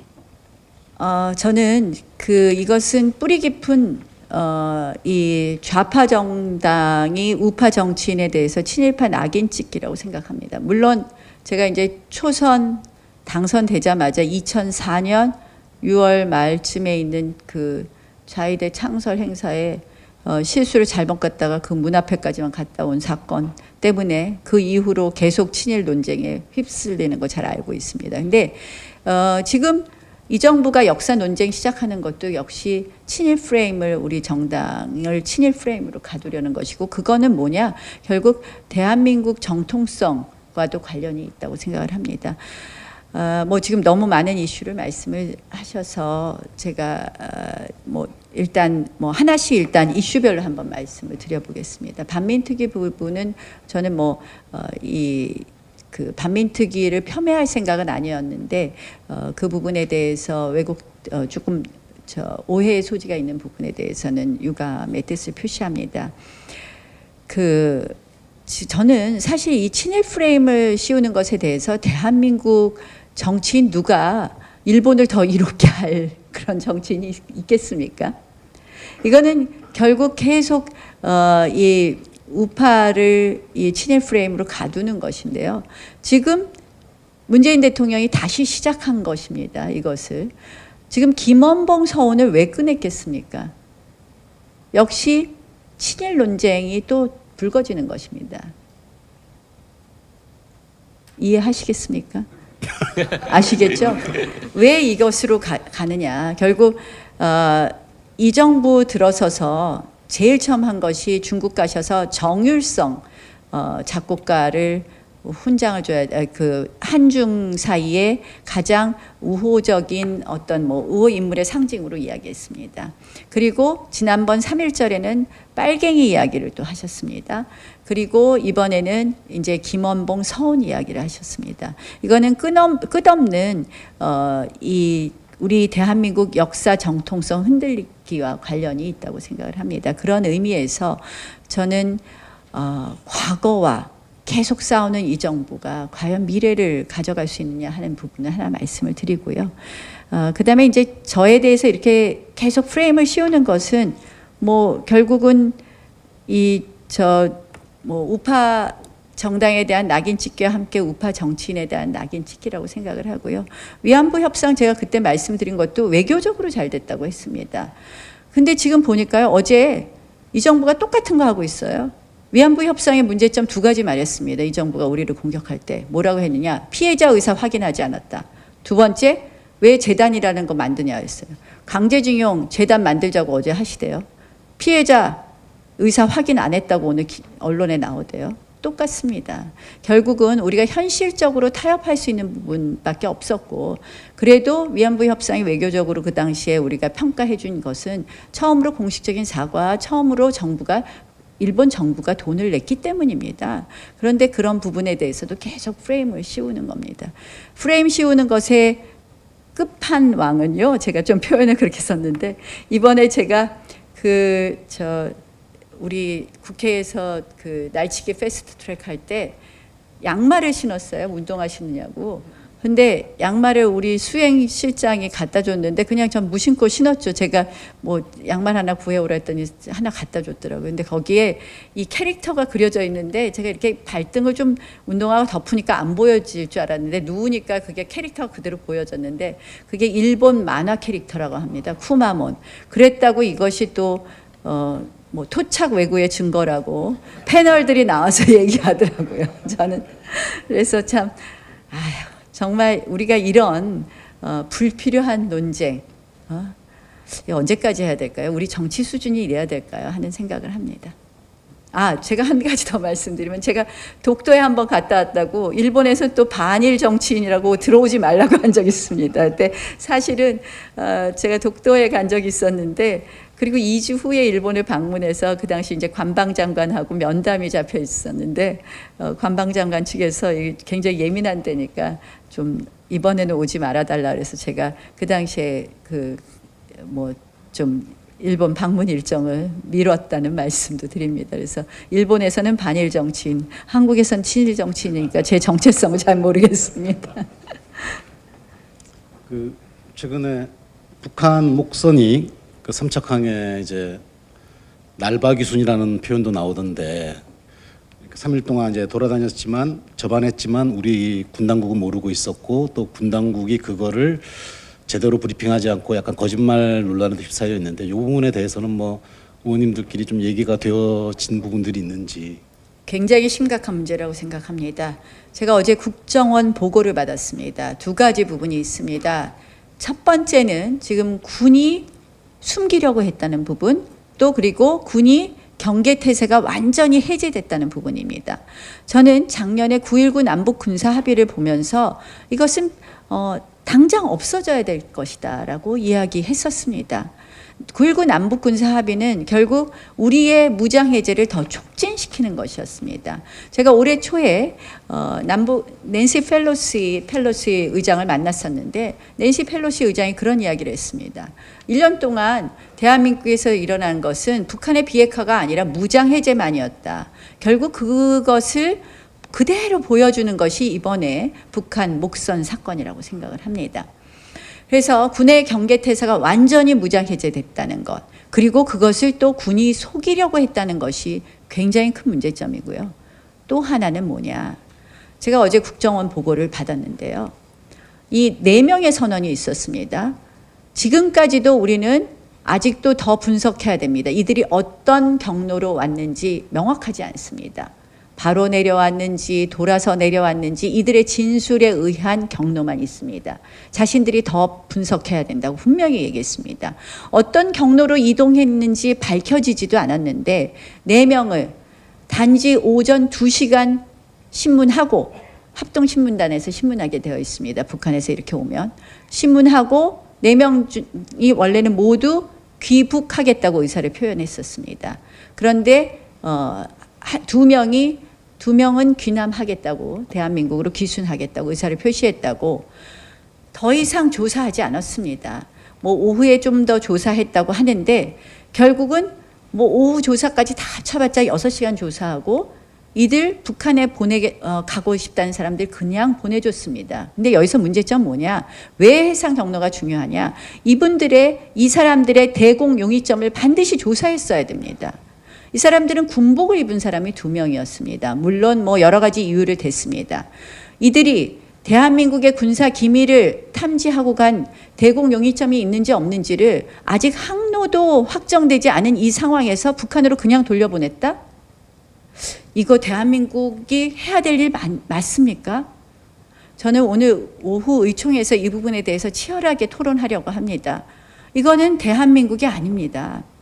대한민국의 경계 해제의 문제를 넘어선 아주 위험한 문제입니다. 아니, 이 부분에 대해서 경로를 파악해서 이들이 우리의 군사 기밀을 탐지한 흔적이 있다면 이 2명을 그냥 보내면 안 됩니다. 간첩 행위를 한 겁니다. 그런데 우리 북한 돌아가겠다고 하니까 바로 결정하고 그 다음날 통일부를 통해서 북한의 의사를 보냈고, 북한이 일요일이니까 하루 있다가 하자 해서 18일 날 보낸 겁니다. 하루 반 있다 보낸 거죠. 18일 아침에. 이거 있을 수 없는 일입니다. 대한민국의 안보 완전히 저는 이제는 파탄났다고 생각을 합니다. 외교안보 라인 즉각 교체해야 됩니다. 지금 정경두 장관 누구 책임 물을 일이 아니라요, 본인이 사퇴해야 합니다. 정경두 장관뿐만 아닙니다. 정의용 안보실장 저는 그만둬야 된다고 생각합니다. 저는 이 지금 북한 목선 사건은요, 저희가 가볍게 볼 일이 아닙니다. 단순히 군이 파도에 가만히 있어서 우리는 그것이 선박인지 몰랐다, 이런 것으로 빠져갈 문제가 아닙니다. 경계 태세가 흐트러진 것은 물론이고, 거기에 따른 지금 이 국정원과 이 합동신문 과정에서 나타난 이 대응은요, 저희가 받아들일 수 없습니다. 그래서 저희 당은 어제도 이미 주장했지만 남북 군사 합의 즉시 폐기해야 된다는 점을 다시 한번 주장하고, 외교 안보 라인은 즉각 교체해야 된다는 말씀을 드립니다. 약간 원론적인 얘기긴 한데, 그러니까 좀 대북 비핵화 원칙이 확고했던 두 이전 보수 정권에서는 남북 간 대립이 격화가 되었고, 그다음에 핵실험이나 미사일 실험이 강화되었었는데, 어쨌든 간에 원칙을 잃었다고는 하지만 문재인 정부 들어와 가지고는 대화의 국면을 잃고 어쨌든 간에 긴장도는 좀 떨어진 거 아니냐라는 여론도 있거든요. 이 부분들에 대해서는 어쨌든 대화를 이어간 것에 대해서는 저는 긍정적으로 표현합니다. 긍정적으로 평가합니다. 남북 간의 대화, 저는 앞으로 비핵화를 만들어가는 데 있어서 꼭 필요하다고 생각하고, 그런 부분에 대해서는 긍정적으로 평가합니다. 또 일단 겉으로 도발이 없었다는 점, 그런 면에서는 아까 말씀하신 부분에 일부 동의할 수 있지만, 사실상 핵실험과 미사일 도발이 겉으로 나타난 것이 없다고 해서 그들의 핵 능력이 감축되어 있다? 그렇게는 보기 어렵지 않습니까? 지금 여러 가지 증거가 결국 핵무기도 10개 이상 더 만들었다고 지금 보도가 되고 있습니다. 그래서 그 부분에 대해서는 진짜 평화가 왔다는 부분에 대해서는 좀 동의하기 어렵다고 생각을 합니다. 그러나 어쨌든 대화의 기조를 계속 가져가는 것은 전 필요하다고 생각을 합니다. 그런데 이 대화가 아까 제가 이제 이 항구적 평화, 늘 항구적 평화를 말씀하시는데, 대통령께서 이 평화가 진짜 평화가 되려면 저는 항구적 자유를 기본으로 한 비핵화의 여정이 되어야 된다고 오늘 말씀을 드렸습니다. 그것은 거꾸로 말씀을 드린다면, 진짜 평화가 된다면 항구적 자유를 위한 여정이 될 거란 말씀드립니다. 관련해서요, 이 정부가 이달 초에 이제 북한에 800만 달러를 지원하고 인도적 지원, 그 다음에 최근 어제 발표했죠, 통일부 장관이 쌀 5만 톤을 국제기구를 통해서 지원하겠다라고 했는데, 이 인도적 지원의 부분에 대한 나경원 원내대표의 입장은 어떤 것인지요? 저는 진짜 인도적 지원에 대해서는 적극적으로 환영합니다. 제가 사실은 우리 보수 정권 당시에도 저는 사실 이제 장애인 체육 스포츠 쪽에 많은 활동을 하고 있었는데, 패럴림픽이나 스페셜 올림픽에 관련돼서 국제이사나 세계 집행위원을 하고 있었는데요. 그때 북한의 가입, 또 북한의 가입을 유도하는 데 있어서도 적극적으로 저도 노력을 했고요. 또 스페셜 올림픽 같은 것을 북한에 좀 전파하기 위한 노력도 계속했습니다. 그런데 이번 지금 정부에 들어서서 인도적 지원이라고 포장되는 부분이 진짜 인도적 지원일까에 대해서는 많은 분들이 의심을 갖고 있습니다. 또 이것을 지금 이 시점에 인도적 지원을 강조하는 것이 맞겠느냐에 대해서도 많은 분들이 의문을 표하고 있습니다. 쌀이 보니까 액수가 한 1270억 원 되더라고요. 저는 이제 그게 몇만 톤 하니까 몰랐는데 1270억 원이면 엄청난 액수입니다. 근데 사실 북한은 직접 못 받겠다고 해서 지금 이제 겨우 한 것이 이제 우회적 지원이고, 또 그것도 보면 지금 북한이 과연 쌀이 지금 부족한지도 명확하지 않다는 거 아닙니까? 북한 장마당에서의 쌀 가격은 지금 안정적이라는 것이거든요. 그래서 북한의 쌀 수요 공급에 대해서도 지금 국제기구도 이것이 정말 정확한 통계라는 걸 에 대한 확신이 없습니다. 그래서 과연 지금 북한이 쌀이 필요한 것이냐, 필요하다면 인도적 지원이 되겠지만 필요한 것이냐의 문제가 있고요. 또 두 번째로서는 결국 모니터링 문제도 있다고 생각을 합니다. 이것이 정말 북한 주민들에게 도달될 수 있느냐. 그래서 그런 의미에서 이번 쌀 인도적 지원에 대해서는 다소 부정적이라고 말씀드립니다. 인도적 지원은 찬성하는데 이번 인도적 지원은 좀 부정적이다라는 이번 것이 말씀이시죠? 인도적 지원일 것이냐에 대한 퀘스천부터 시작해서 부정적일 거라는 말씀을 드립니다.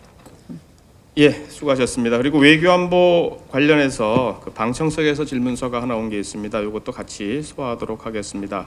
전직 언론인께서 주신 질문인데요.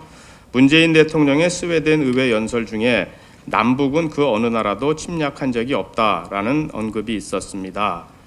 그러나 6.25에 대해서 한국전쟁에 대해서는 유엔 안보리 결의안을 통해서 북한군에 의한 무력 공격이라고 규정된 바 있습니다. 서로 상치되는 듯한 느낌인데 이에 대한 나경원 원내대표님의 의견을 개진 부탁드립니다. 이렇게 질문이 왔습니다. 네, 제가 사실은 그 스웨덴 연설문 보고 깜짝 놀랐습니다. 결국 이것은 우리가 이제 결국은 그 다음 문장이 서로 총뿌리를 겨눈 아픈 역사만이 있을 것입니다. 있습니다인가 뭐 그런 문장입니다. 제가 그걸 보고 깜짝 놀랐습니다. 이거는 마치 6.25의 남침을 부정하고 결국은 서로 잘못해서 6.25 전쟁이 있었던 것처럼 쌍방과실이라는 표현을 써야 될지 모르겠지만 그런 것처럼 읽힐 수 있는 부분이었습니다. 그래서 제가 사실 이 부분에 대해서 강력한 비판의 말씀을 드리려고 하다가 가급적 대통령의 이 외교 행보, 이 바깥으로 방문하는 외교 행보에 대해서는 좀 언급을 자제하자라는 그런 생각으로 그것은 어떻게 보면 야당이 보통 대통령에 대해서는 좀 그런 정도의 존중은 해드려야 된다 해서 그 당시는 특별한 언급을 안 했습니다만 이 자리를 빌어서 말씀할 기회를 주셔서 감사합니다. 전 정말 잘못된 발언이라고 생각을 합니다. 이러한 발언들을 저는 의도적으로 계속하신다고 생각을 합니다. 빨갱이 논쟁도 마찬가지입니다. 빨갱이는 친일파가 만든 용어다. 이런 식으로 친일과 친북을 묘하게 대비시킵니다. 결국 이것도 의도적으로 말씀하시는 거라고 생각을 합니다. 대한민국의 역사를 부정하고 역사를 다시 쓰겠다는 이 의도적인 부분이 결국은 이 대한민국을 더욱 편가르게 할 수 있다고 생각을 하고요. 그런 면에서 매우 안타깝게 생각합니다. 저는 노무현 대통령하고 문재인 대통령을 자꾸 이렇게 비교하게 되더라고요. 왜냐하면 문재인 대통령이 노무현 대통령의 비서실장이었기 때문에. 근데 노무현 대통령은 소위 그 당시에 기득권과 싸우는 싸움을 하셨어요. 그러나 매우 실용적이었습니다. 한미 FTA도 체결했고 제주에 해군기지도 설치했습니다. 노무현 대통령은요, 심지어 지금 문재인 대통령이 탈원전을 하고 있는데요. 아주 친원전주의자입니다. 19년 만에 노무현 대통령이 정말 소위 윤진식 산업부 장관을 닥달해 갖고 방패장을 만든 분입니다. 방패장 만들어졌다고 감격하신 분입니다. 매우 실용적인 분입니다. 그런데요, 문재인 대통령은 지금 대한민국과 싸우고 있습니다. 대한민국의 정통성을 부정하고 대한민국을 전체를 바꾸려고 하고 있습니다. 저희는 그래서 굉장히 안타깝다. 왜 노무현 대통령의 실장을 하셨는데 어떻게 보면 노무현 대통령이 실용적인 부분을 조금 더 계승 발전하신다면 대한민국이 더 미래로 갈 수 있을 텐데 하는 그런 아쉬움이 많고요. 지금 이 의도된 발언들은 에 대해서 저희는 매우 경계하고 있다는 말씀을 드립니다. 예, 잘 알겠습니다. 충분히 답변이 되셨으리라고 생각이 됩니다. 이어서 그 국회 정상화 또는 국회 현안과 관련해서 현안을 아까 뒤로 미룬 것이 추가 경정 예산안 부분입니다. 그래서 요 국회 관련 부분 추가적으로 질문 답변 들어가는 걸로 진행하도록 하겠습니다. 이승원 부장님께서 예. 진행해 주시죠. 그 추경 여쭙기 전에 잠깐 이어서 하나 여쭤보면요. 아까 전에 그 지금 목선 얘기 나오고 했는데 아까 전에 그 질의응답 과정에서 사법부 장악 얘기하시면서 언론도 완전히 장악됐다고 얘기하시면서 그 근거로 목선 보도가 하나도 이루어지지 않았다 이렇게 얘기를 하셨어요. 목선 관련. 근데 목선 관련 드러난 거는요. 그 언론 보도를 통해서 다 드러난 겁니다.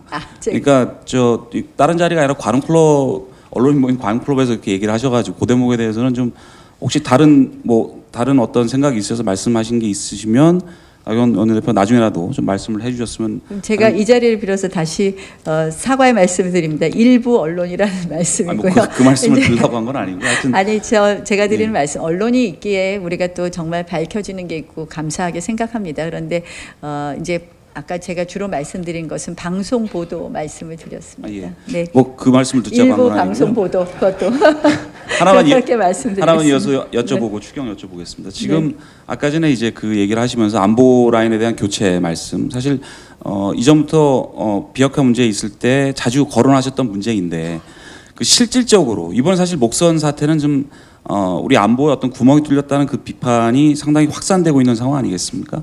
정경주 장관 방금 사퇴된다 말씀하셨는데 이거를 야당 입장에서 좀 더 강력하게 하기 위해서 예를 들면 해임 건의안이라든지 좀 더 구체적인 액션을 취하실 계획이 있나요? 뭐 저희가 액션과 말은 쉽게 많이 할 수 있는데요. 실현이 가능해야지 말에 힘이 생기더라고요. 그래서 해임 건의안 부분은 저희가 뭐 검토는 해보겠습니다만 결국은 일단 자진 사퇴가 먼저다 이런 말씀드리겠습니다. 사퇴 안 하면요? 그다음에 한번 보죠. 예, 알겠습니다. 추경 예정됐던 거 지금 질문하겠습니다. 사실 경제청문회 이슈와 맞물려서 지금 가장 큰 논란, 사실 이번 임시국회를 놓고 여권에서 가장 국회를 빨리 열어야 된다고 주장하는 가장 핵심적인 이유가 추경 아니겠습니까? 네.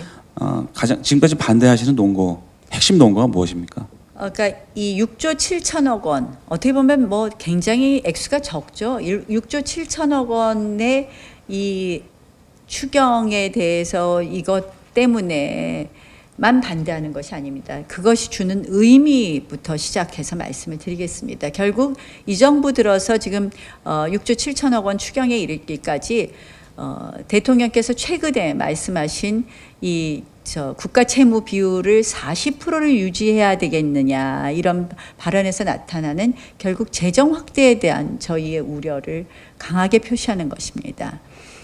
이 국가 채무 40%에 대한 논쟁도 뜨겁지만 결국은 이 우리나라의 국가 채무를 계산하는 데 있어서 공공기관 채무라든지 뭐 연금이라든지 이런 채무를 본다면 이미 60%를 넘었고 OECD의 뭐 기축통화국인 일본, 뭐 미국이나 또는 N인 일본하고 우리가 단순 비교할 수 없는 점에서 이 40%라는 것은 우리가 그동안 실질적으로 지켜야 하는 선이었습니다.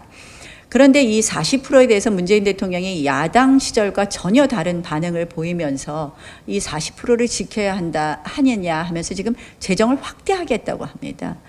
굉장히 위험하다고 생각을 합니다. 이 재정 확대의 신호탄 중에 하나가 작년에 슈퍼 예산이고 이번에 추경입니다. 또다시. 그래서 저희는 이 추경을 통해서 이 재정 확대에 대한 위험성을 말씀드리려고 합니다. 뭐 예컨대 지금 정말 곳곳이 지금 적자 투성인데요. 건강보험만 해도 2026년이면 기금이 고갈됩니다. 뭐 한전은 좀 다른 문제이긴 하지만 한전이 2016년까지만 해도 그 12조인가 흑자를 내다가 흑자였다가 지금 올해 들어서 1,280억인가 제가 지금 수치를 뭐 하여간에 적자를 기록했습니다. 지금 완전히 다 적자로 돌아가고 있는 상황이고 이런 상황에서 OECD에서 예상할 때 2050년대에서 가장 어떻게 보면 이 국가 재정이 바닥날 위험성이 있는 나라로 대한민국을 지금 꼽고 있습니다. 우리는 저출산 또 고령화 사회 아닙니까? 그런데 지금 확대 재정을 하고 있습니다. 그래서 저희는 그런 의미에서도 이 추경을 반대하는 부분이 있고요. 두 번째는 이 추경의 내용입니다. 결국 이 정부의 정책 기조를 그대로 보여주는 건데요. 이 정책 기조가 소득주도 성장 정책 좌파 파퓰리즘 반기업 정책 제가 세 가지를 말씀을 드렸는데 그것에 기저하다 보니까 결국은 현금 나눠주는 선심성 복지 정책이 계속 이곳저곳에 숨어 있습니다. 6만 개 또 선심성 일자리, 통계 일자리 예산이 있고요. 이렇습니다. 결국은 기본 정책 기조를 바꾸지 않고 돈만 계속 뿌린다면 이런 비유를 하더군요. 잡초가 있는 꽃밭에 비료를 주면 나중에 더 힘들어진다. 결국 이 정책 기조를 바꾸지 않고서 여기다 추경 주고 또 슈퍼 예산, 전 뭐 추경에 대한 뭐 문제점 여러 가지 말씀드릴 수 있지만 그런 의미에서 추경이 화두가 됐습니다. 그래서 제가 경제청문회를 하자는 겁니다. 그래서 정책 기조를 바꿔야 된다는 점이 가장 큰 대표적인 저희의 주장이고요. 일단은 이번 추경은 아까 말씀드린 것처럼 내용면에서 선심성 추경, 총선형 추경이고요. 3조 6천억 원의 국채를 발행하게 되어 있습니다. 한마디로 빚을 또 내는 것이죠.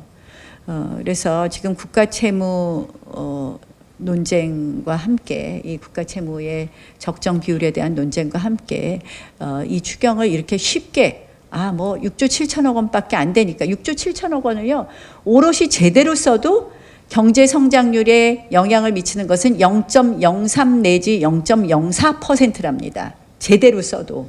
그래서 사실은 우리가 그냥 가볍게 아이고 이거 얼마 안 되는데 줄 수도 있습니다. 그러나 이것은 기본적인 이 정부 경제정책 기조가 그대로 되어 있는 상황에서 이것을 바꾸지 않을 경우에 재정 확대가 무한히 될 수 있다는 점에서 우리는 이 부분을 짚어야 되는 부분이 있고요. 두 번째는 이 또다시 빚을 낸다는 점에서도 저희가 함부로 해줄 수 없다는 부분이 있습니다. 그 추경 관련해서 추경안 전체가 있습니다. 6조 7천억 원의 추경안 중에 최근까지 이제 한국당의 입장은 그러면 논의를 하되 이 추경안을 쪼개서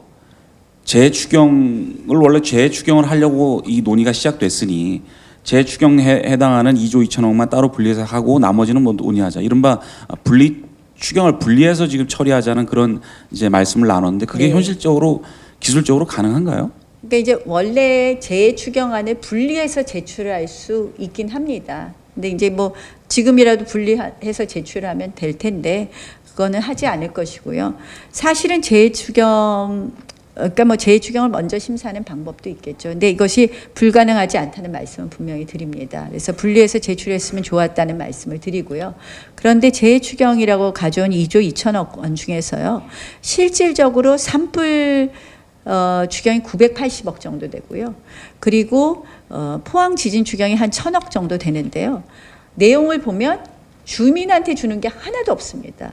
이게 가짜 재추경이죠.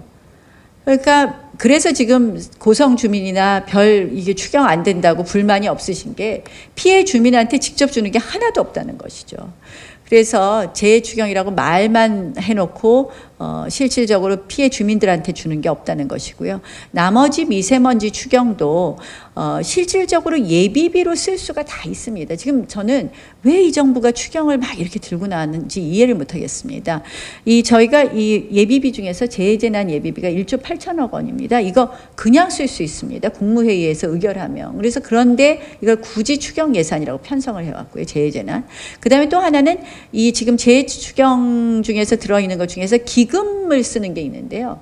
기금은 우리가 예산을 통과시킬 때 20% 범위 내에서는 자유롭게 쓰게 열어놔 있습니다. 그래서 이미 기금 부분은 마음대로 쓸 수 있는 겁니다. 이 정부가. 그래서 한 3조 가량은 이미 마음대로 쓸 수 있는 건데 추경이라고 굳이 들고 와서 이렇게 논란을 일으키고 야당이 안 해준다 그러면서 야당 탓 추경 탓 하는 것이 저는 이렇게 생각을 해요. 이거 의도된 파행을 불러일으키고 그것을 통해서 이 경제 어려운 걸 또 야당한테 이제 추경 탓하면서 뒤집어 씌우는 거 아닌가.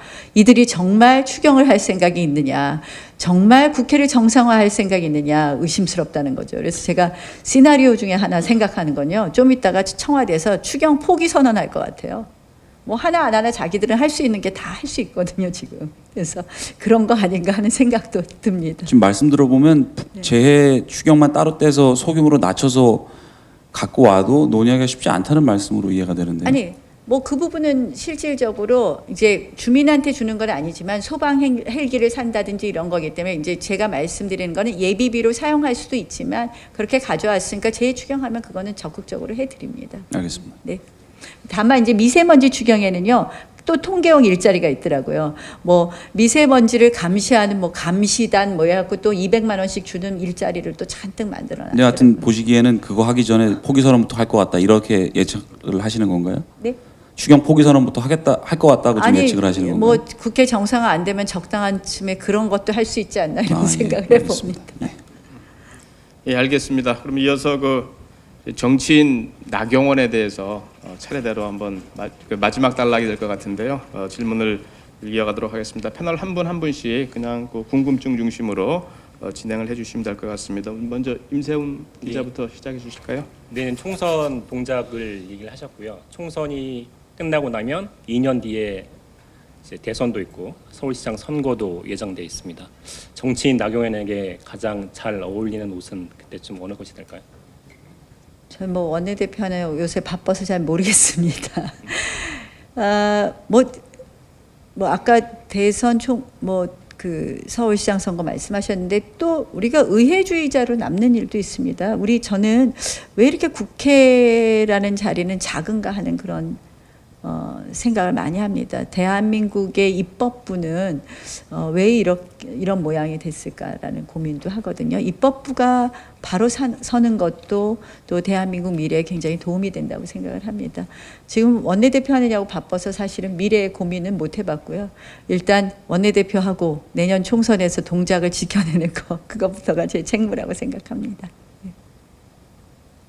예, 관련해서 저도 하나 추가 질문, 이제 네. 가벼운 질문이니까요. 네. 지금 이제 아까 황교안 대표의 이제 여론조사 네. 상으로만 상으로만 보게 되면은 이제 보수 진영에서는 황교안 대표가 이거 이제 거의 독주하는 그런 네. 양상인데 혹시 그 이제 나경원 원내대표의 이름이 아직 앞에는 많이 안 올라가 있는 것 같아요. 네, 근데 네. 당에서는 또 투톱 체제라고 얘기하시는 분들도 또 계세요. 뭐 그런데 그런 상황에서 봤을 때 그 이른바 대선 지지율 과 관련된 그 뭐랄까요? 아직 앞에 못 들어가고 있는 데 아쉬움 뭐 이런 것들은 아유, 없으신지? 뭐 앞에 들어가면요 괜히 공격만 더 받습니다. 뭐 관심 없습니다. 알겠습니다. 제 할 일 열심히 하겠습니다. 그 앞에 안 들어가 있어도 맨날 친일파라 그러고 뭐 나쁜 거 있으면 꼭 저 많이 공격하더라고요. 민주당한테 좀 제 말씀 좀 드려야 되겠어요. 좀 원내대표니까 협상 상대방이니까 좀 살살 좀 하라고. 알겠습니다. 이어서 그 구혜영 반장님 질문해 주시죠. 예, 제가 여쭤보고 싶은 질문 전에 한 가지만 더 여쭤보겠습니다. 아무래도 뭐 현안이 지금 있어서요. 제가 기조발제문을 말씀하시는 동안 다시 한번 꼼꼼히 좀 읽어봤는데 국민의 뜻을 상당히 많이 강조하셨고 정치가 있어야 할 곳을 생각하면서 토론의 준비를 하셨다라고 말씀하셨는데 지금 그 자유한국당이 국회에 등원하지 않는 부분에 대한 여론도 싸늘하거든요. 그 역시 국민의 뜻이라고 생각합니다. 정치가 서 있어야 할 곳은 국회라는 부분은. 그리고 당내에서도 조건 없는 등원을 요구하는 목소리가 적지 않은 걸로 알고 있고요. 그래서 이 부분에 대해서는 좀 어떻게 생각하고 계시는지. 네, 국민들께서 많이 걱정하시는 거 잘 알고 있습니다. 국회 들어가서 일 좀 하지 하는 말씀들이 있는 것도 잘 알고 있습니다.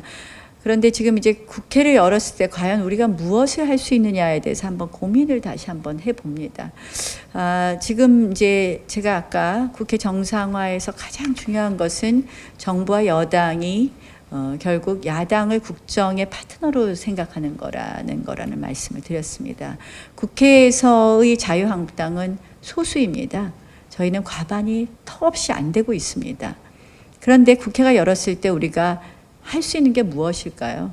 저는 아까 뭐 추경에 대해서도 말씀드렸지만 결국은 한마디로 뭐 토 달지 말고 이 달지 말고 정부가 하고 싶은 거 해내라라는 겁니다. 결국 추경만 해도요 그렇고요. 또 지금 줄줄이 걸려 있는 저희가 보기에는 악법들이 너무 많습니다. 과연 이 파트너라고 인정하고 우리의 의사, 우리의 주장을 조금이라도 담아서 이러한 부분을 조정할 생각이 있느냐 없느냐가 가장 중요하다고 생각을 합니다. 국회를 여는 것만이 중요한 것이 아니라 열어서 정말 좋은 법 만들고 정말 더 좋은 대한민국을 만드는 데 도움이 되는 일을 해야 됩니다.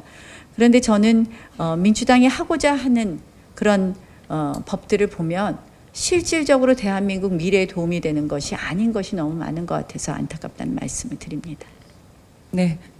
지금 보수 정당의 첫 여성 원내대표시고 중진 의원이신데 보수 정당의 어떤 여성 리더십에 대해서도 고민을 많이 하셨을 것 같아요. 그래서 그 보수 정당의 여성 리더십 첫 여성 원내대표 일을 이렇게 맡으시면서 좀 그 생각해 보신 게 있으시다면 후배 여성 정치인들한테도 좀 많이 도움이 되지 않을까 싶은데. 그래서 정말 뭐 보수 정당의 첫 여성 원내대표로서 무거운 책임감을 느끼긴 합니다. 근데 이제 저는 여성 남성의 리더십의 차이 뭐는 보통 뭐 그냥 늘 하는 말들이 있는데 그게 사람마다 좀 다른 것 같아요. 그걸 꼭 여성, 남성이라는 것으로 구분짓는 게 맞나 이런 생각을 해보는데요. 다만 저는 여성의 리더십 중에서는 어머니의 리더십은 여성들한테 잠재적으로 가지고 있는 것 아닌가 이런 생각을 합니다. 여성이라는 것의 본성 중에 하나는 어머니의 리더십이라고 생각을 하는데요. 그것은 무한한 희생과 헌신의 리더십이라고 생각을 합니다. 제가 이 원내대표 되면서 생각하는 것이 당을 위해서 또 우리 의원님들을 위해서 제가 더 헌신하고 희생하는 낮추는 리더십을 하겠다라는 생각을 많이 하고 있습니다. 그런 면에서 좀 헌신과 희생으로 이 우리 당이 다시 신뢰받는 데 역할을 하고 싶습니다. 그 이미지와 관련해서 오늘 좀 질문이 있는데요. 그러니까 좀 불편하시겠지만 사선의 중진 의원이신데 그 나경원 정치인의 특별한 정치색이 그 동안에 드러난 적이 없었거든요. 뭐 특별히 친이도 아니셨고 아주 강한 친박도 아니셨고, 저는 사선의 정치를 하는 동안에 특별한 색깔이 보이지 않고 원내대표가 된 이후에는 굉장히 강성 발언들이 좀 많았다. 뭐 최근에는 한국당의 애국당화 뭐 이런 얘기들로 좀 나오는데 좀 그 특별히 좀 과격한 이미지나 강성 이미지를 좀 일부러 입히려다 보니까 좀 발언들에도 무리가 따르고 좀 기존의 정치 행보에서 특별하게 강인한 이미지가 없다 보니까 검색을 하면 주로 이제 이렇게 나경원 원내대표 같은 경우는 뭐 리즈 연관 검색어가 남편, 딸 뭐 이렇게 약간 어떤 정치적인 신념이라기보다는 좀 개인의 신상과 주변에 대한 얘기들이 많이 나오는데 좀 그런 부분에 대한 본인 스스로에 대한 냉정한 평가는 좀 어떻습니까? 환경과 상황이 사람을 만드는 것 같아요. 제가 뭐 사실은 글쎄요, 제 정치적인 부분에 대해서 신념을 잃어버린 적이 없었다고 생각을 하고요.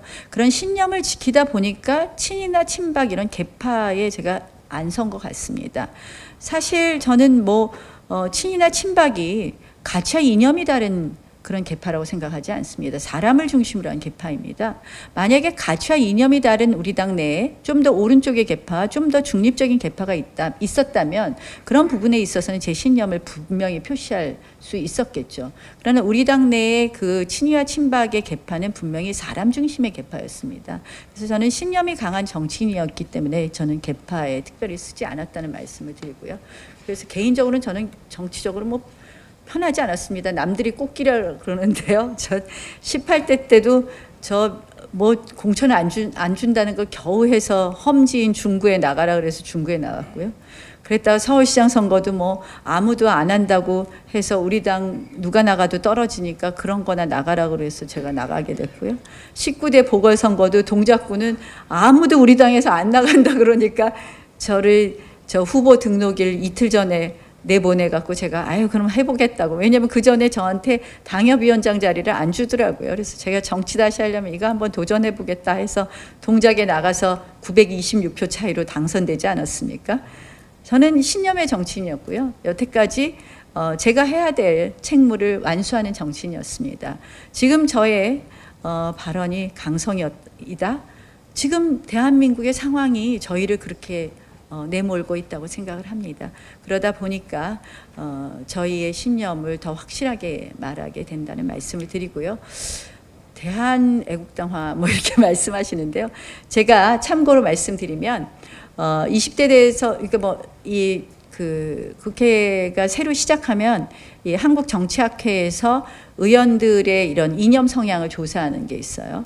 근데 제가 그 당시에 보니까 우리 한국당에서 왼쪽에서 7번째 의원입니다. 저도 깜짝 놀랐어요. 제가 안보, 경제 가치에서 굉장히 우파인데 내가 왜 왼쪽에서 7번째지 하고 봤더니 이 사회적 가치 부분에 있어서의 인권 이런 부분을 강조하는 것에 대해서 저를 그런 것은 좌파 가치로 생각을 해서 왼쪽에서 7번째로 저를 자리매김해놨더라고요. 이게 설문조사의 답인데요. 그래서 제가 이상하다. 이 인권은 우파의 가치인데 하는 생각도 해봤습니다. 어쨌든 뭐 신념의 정치인이었다는 말씀을 드립니다. 예, 지금 보면 이제 헌신, 신념 이런 단어를 많이 말씀해 주셨어요. 그러면 이른바 나경원 정치의 키워드, 국민들이 나경원 하면은 나는 이런 단어를 떠올렸으면 좋겠다. 그리고 나는 그런 단어에 충실한 정치인이 되고 싶다라는 그 키워드 하나를 꼽는다면은 나경원 이퀄 어떤 정치인? 너무 어려운 질문이십니다. 어려운 질문이신데요. 저는 사실 뭐 헌신, 신념 이런 말씀 드렸지만 제가 이 초선 때 제일 먼저 제가 했던 뭐 정치 행보라고 할 수 있나 제일 먼저 했던 거는 사실은 국회 장애인 특위를 만드는 거였습니다. 제가 국회 장애인 특위를 만들었고요. 제가 제일 먼저 받은 당직이 한나라당 장애인 위원장이었습니다. 그리고 제가 제일 먼저 한 것이 국회 연구단체의 장애아이 위켄이라는 것을 만드는 것이었습니다. 장애아이도 할 수 있다는 거였습니다. 제가 사실은 쉬는 정치 휴직이 저한테는 정치적으로는 굉장히 불행했던 시기지만 전 제가 굉장히 하고 싶었던 일을 할 수 있었던 시기였는데요. 그 당시 스페셜 올림픽 조직위원장을 맡아서 스페셜 올림픽을 평창에서 치러내는 일을 했습니다. 그리고 나서는 스페셜 올림픽이라는 NGO 단체입니다. 직원 8명 있었습니다. 그 NGO 단체 회장으로 정치 휴직기를 지냈는데요. 그때 당시에 슬로건이 Together We Can이었습니다. 함께 하면 할 수 있다. 장애아이와 비장애인이 같이 하면 할 수 있다. 이런 슬로건이었죠. 저는 결국 신념과 헌신 이런 말씀을 드렸지만 저는 공존의 정치를 꿈꿉니다. Together we can.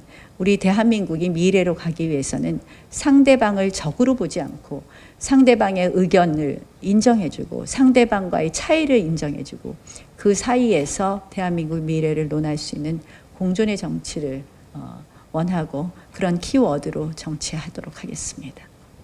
예, 이승환 예. 부장님. 딱딱한 질문 주로 드려서 하나 좀 평소에 여쭤보고 싶었던 거 하나 드리겠습니다.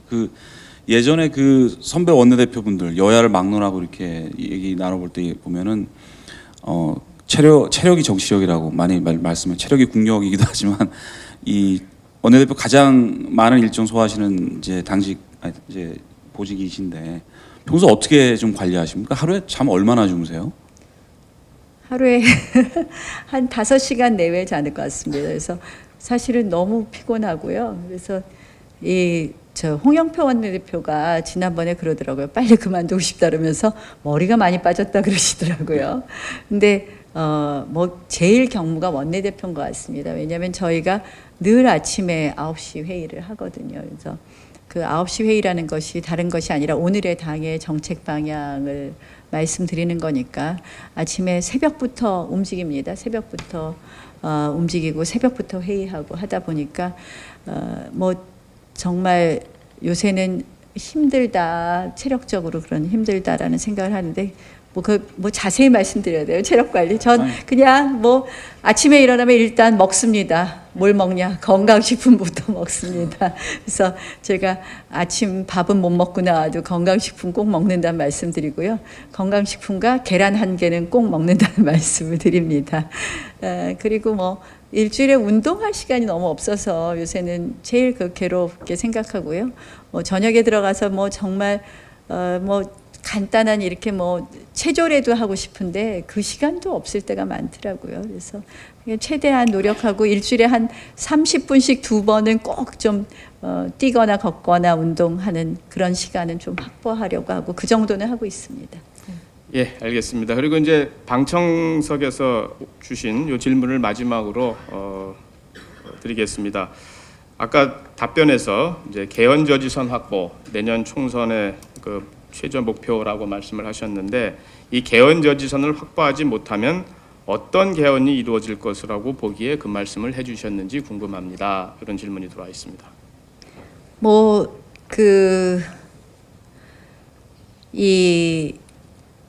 이 정권 들어서 제일 처음에 내놓은 개헌안, 실질적으로 국회 개헌이라고 했지만 사실상 이 정권의 개헌안이었습니다. 이 개헌안의 내용에서 자유민주주의의 자유를 삭제하는 것이었습니다. 그리고 실질적으로 토지의 공개념을 확대하는 것이었습니다. 저는 이 정부의 정책이 사실상 상당히 이 사회주의적 정책을 많이 가지고 있다고 생각을 하고요. 이 선거법이나 이런 시도도 결국은 의회를 한 단계 좌클릭하려는 시도라고 생각을 합니다. 그런 면에서 그러한 이 우리 헌법을 한 단계 좌클릭하는 그런 개헌이 될 것이다. 그 개헌을 잘못 문을 열어놓을 때 결국 우리의 대한민국의 위대한 역사가 있게 한 자유민주주의 체제를 지킬 수 있느냐 하는 그런 걱정마저 든다는 말씀을 드리겠습니다. 예, 잘 들었습니다. 답변이 되셨는지 모르겠네요. 예, 알겠습니다. 뭐 대략적으로 이제 저희한테 주어졌던 2시간이 다 이제 돼가고 있습니다. 원래 이제 공식 일정상으로는 마무리 발언이라는 것이 있는데요. 어제 이인영 원내대표도 시간이 넘쳐서 마무리 발언을 못했습니다. 오늘도 아마 그렇게 마무리를 해야 될 것 같습니다. 아무튼 긴 시간 여러 현안에 걸쳐서 토론에 임해주신 나경원 원내대표께 다시 한번 감사드립니다. 그리고 패널 여러분들도 오늘 수고 많으셨습니다. 그리고 어제에 이어서 오늘도 현장 중계에 임해주신 중계팀 여러분, 그리고 영상 취재팀 여러분, 취재기자 여러분, 또 직접 참석해주신 방청객 여러분, 그리고 시청자 여러분 감사드립니다. 이것으로 관훈 토론회 마치겠습니다. 고맙습니다.